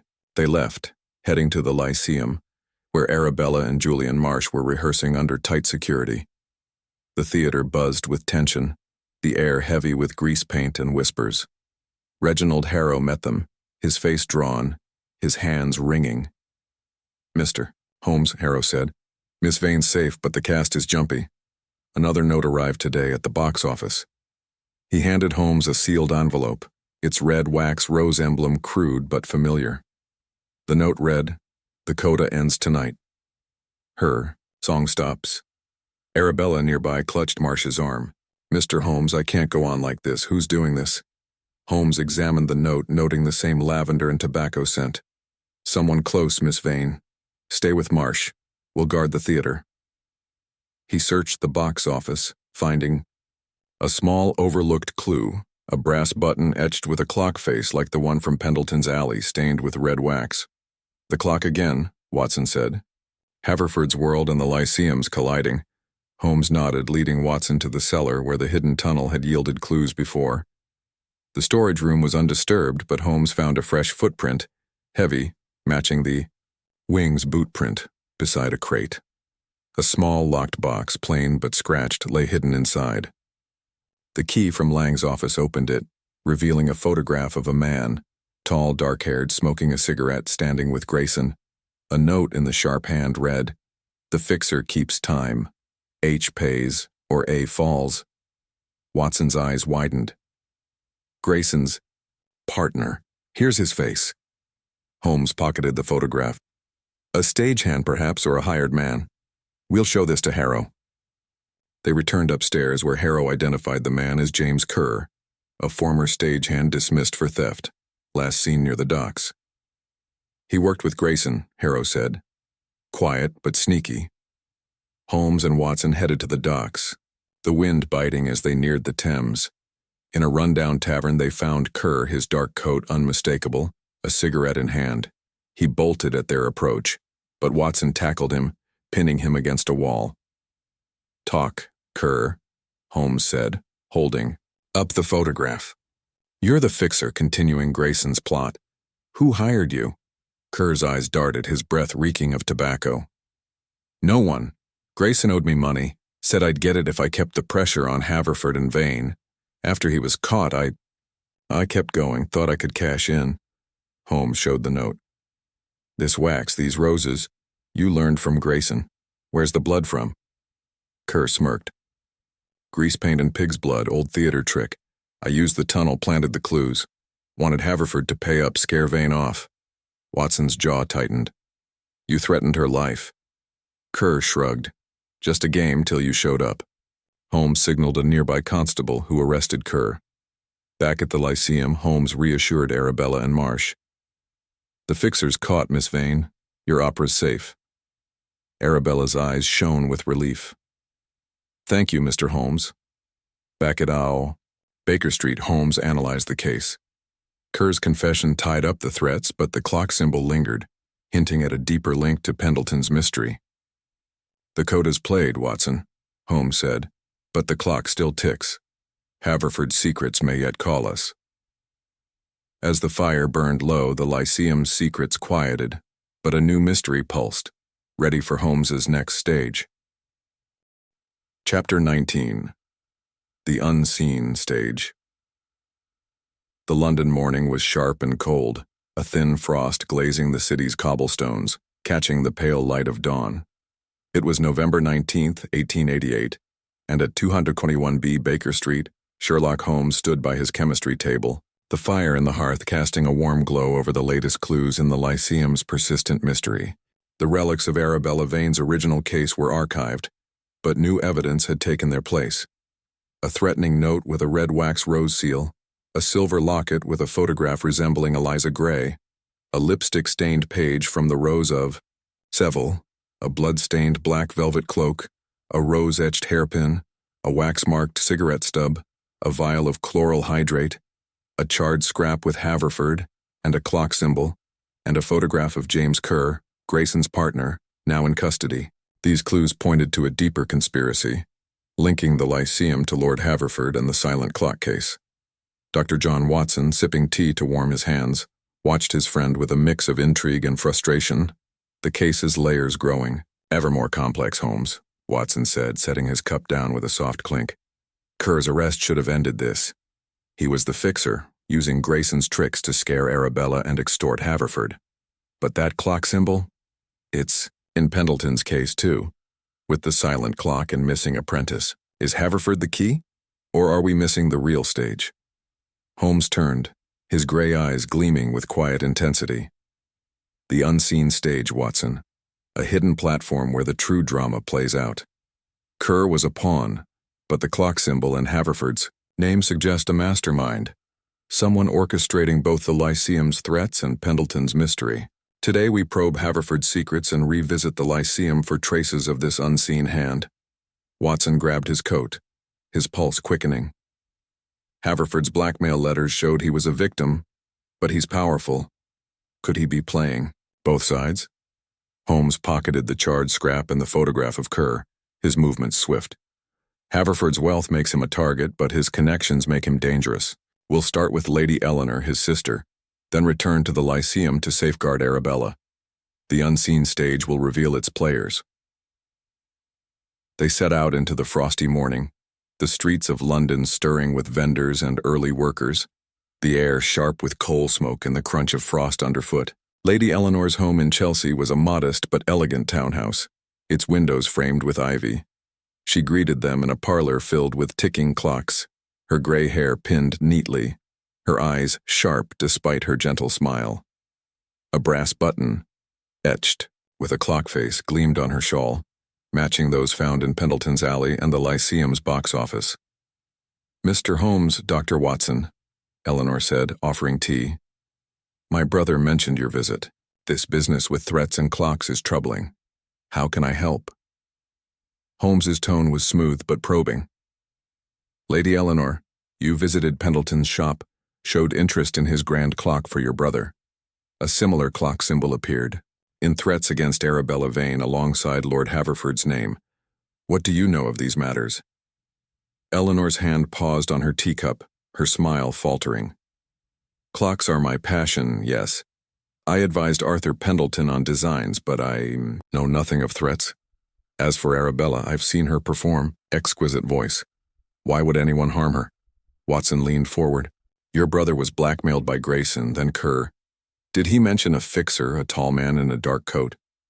Eleanor shook her head, but her eyes darted to a clock on the mantel, a small, ornate piece with a broken hand, like the symbol on the charred scrap. No, but Charles, Lord Haverford, has enemies in trade. He's ruthless in business. Perhaps someone resents his patronage of the Lyceum. Holmes noticed the lavender scent in the room, faint but familiar, and a trace of tobacco, cheap like the stubs. He examined the broken clock, finding a hidden compartment. Inside was a folded note in the sharp hand of the Lyceum threats. The stage is set. E. Time runs out. A single rose petal, fresh but bruised, fell from the fold. Watson's breath caught. "You're involved, Lady Eleanor." Eleanor's face paled, her hands trembling. "I swear I'm not. That note arrived yesterday, left in my postbox. I thought it was a mistake. I've no connection to the Lyceum beyond attending shows." Holmes pocketed the note and petal, his eyes narrowing. "Yet the clock symbol ties you to both mysteries. Who has access to this parlor?" Eleanor hesitated. "My maid, Clara. New girl, started last week. She's quiet, but I caught her near this clock yesterday looking nervous." Holmes thanked her, murmuring to Watson, "Clara, not Duval." But another thread. The unseen stage shifts. They headed to the Lyceum, where Arabella Vane and Julian Marsh were under guard, rehearsing The Rose of Seville with a nervous cast. The theater hummed with tension, the air thick with grease paint and whispers. Reginald Harrow met them, his face haggard, his hands wringing. "Mr. Holmes," Harrow said, "Miss Vane's safe, but another clue turned up, in the orchestra pit." He handed Holmes a small brass key, etched with a clock face, found near a violin stand. A faint bloodstain mixed with grease paint marked its edge. Arabella nearby clutched Marsh's arm. "Mr. Holmes, it's endless. First the locket, now this key.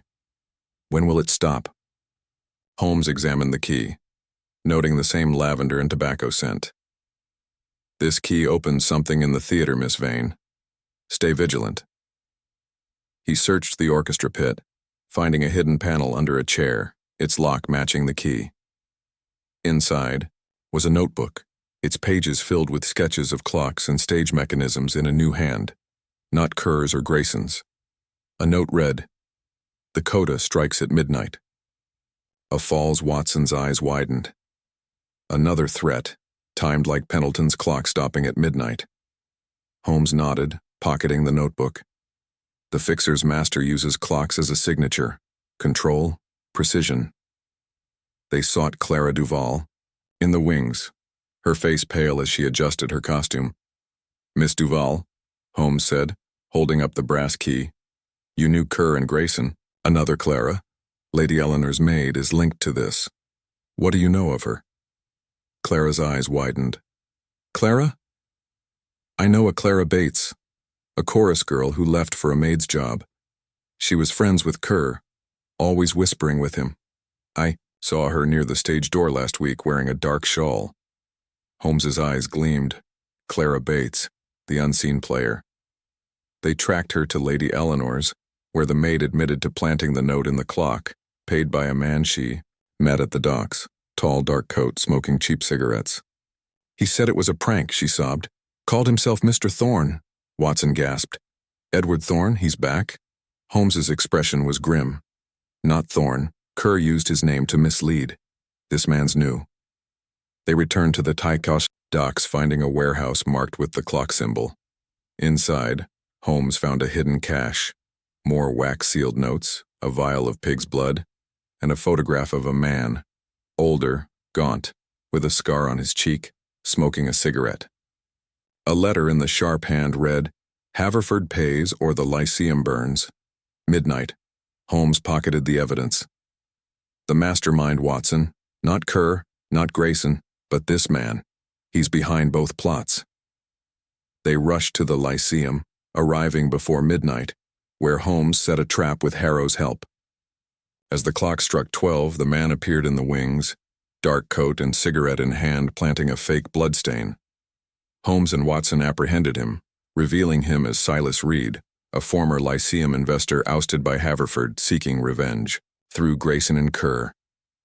Reed confessed, his plot to ruin Haverford and Arabella foiled. Arabella's opera continued, safe at last. Back at Baker Street, Holmes lit his pipe. "The unseen stage is lit, Watson. Reed's coda ends, but the clock ticks on for Pendleton." As the fire dimmed, the Lyceum's secrets faded, but a new mystery pulsed, ready for Holmes's next act.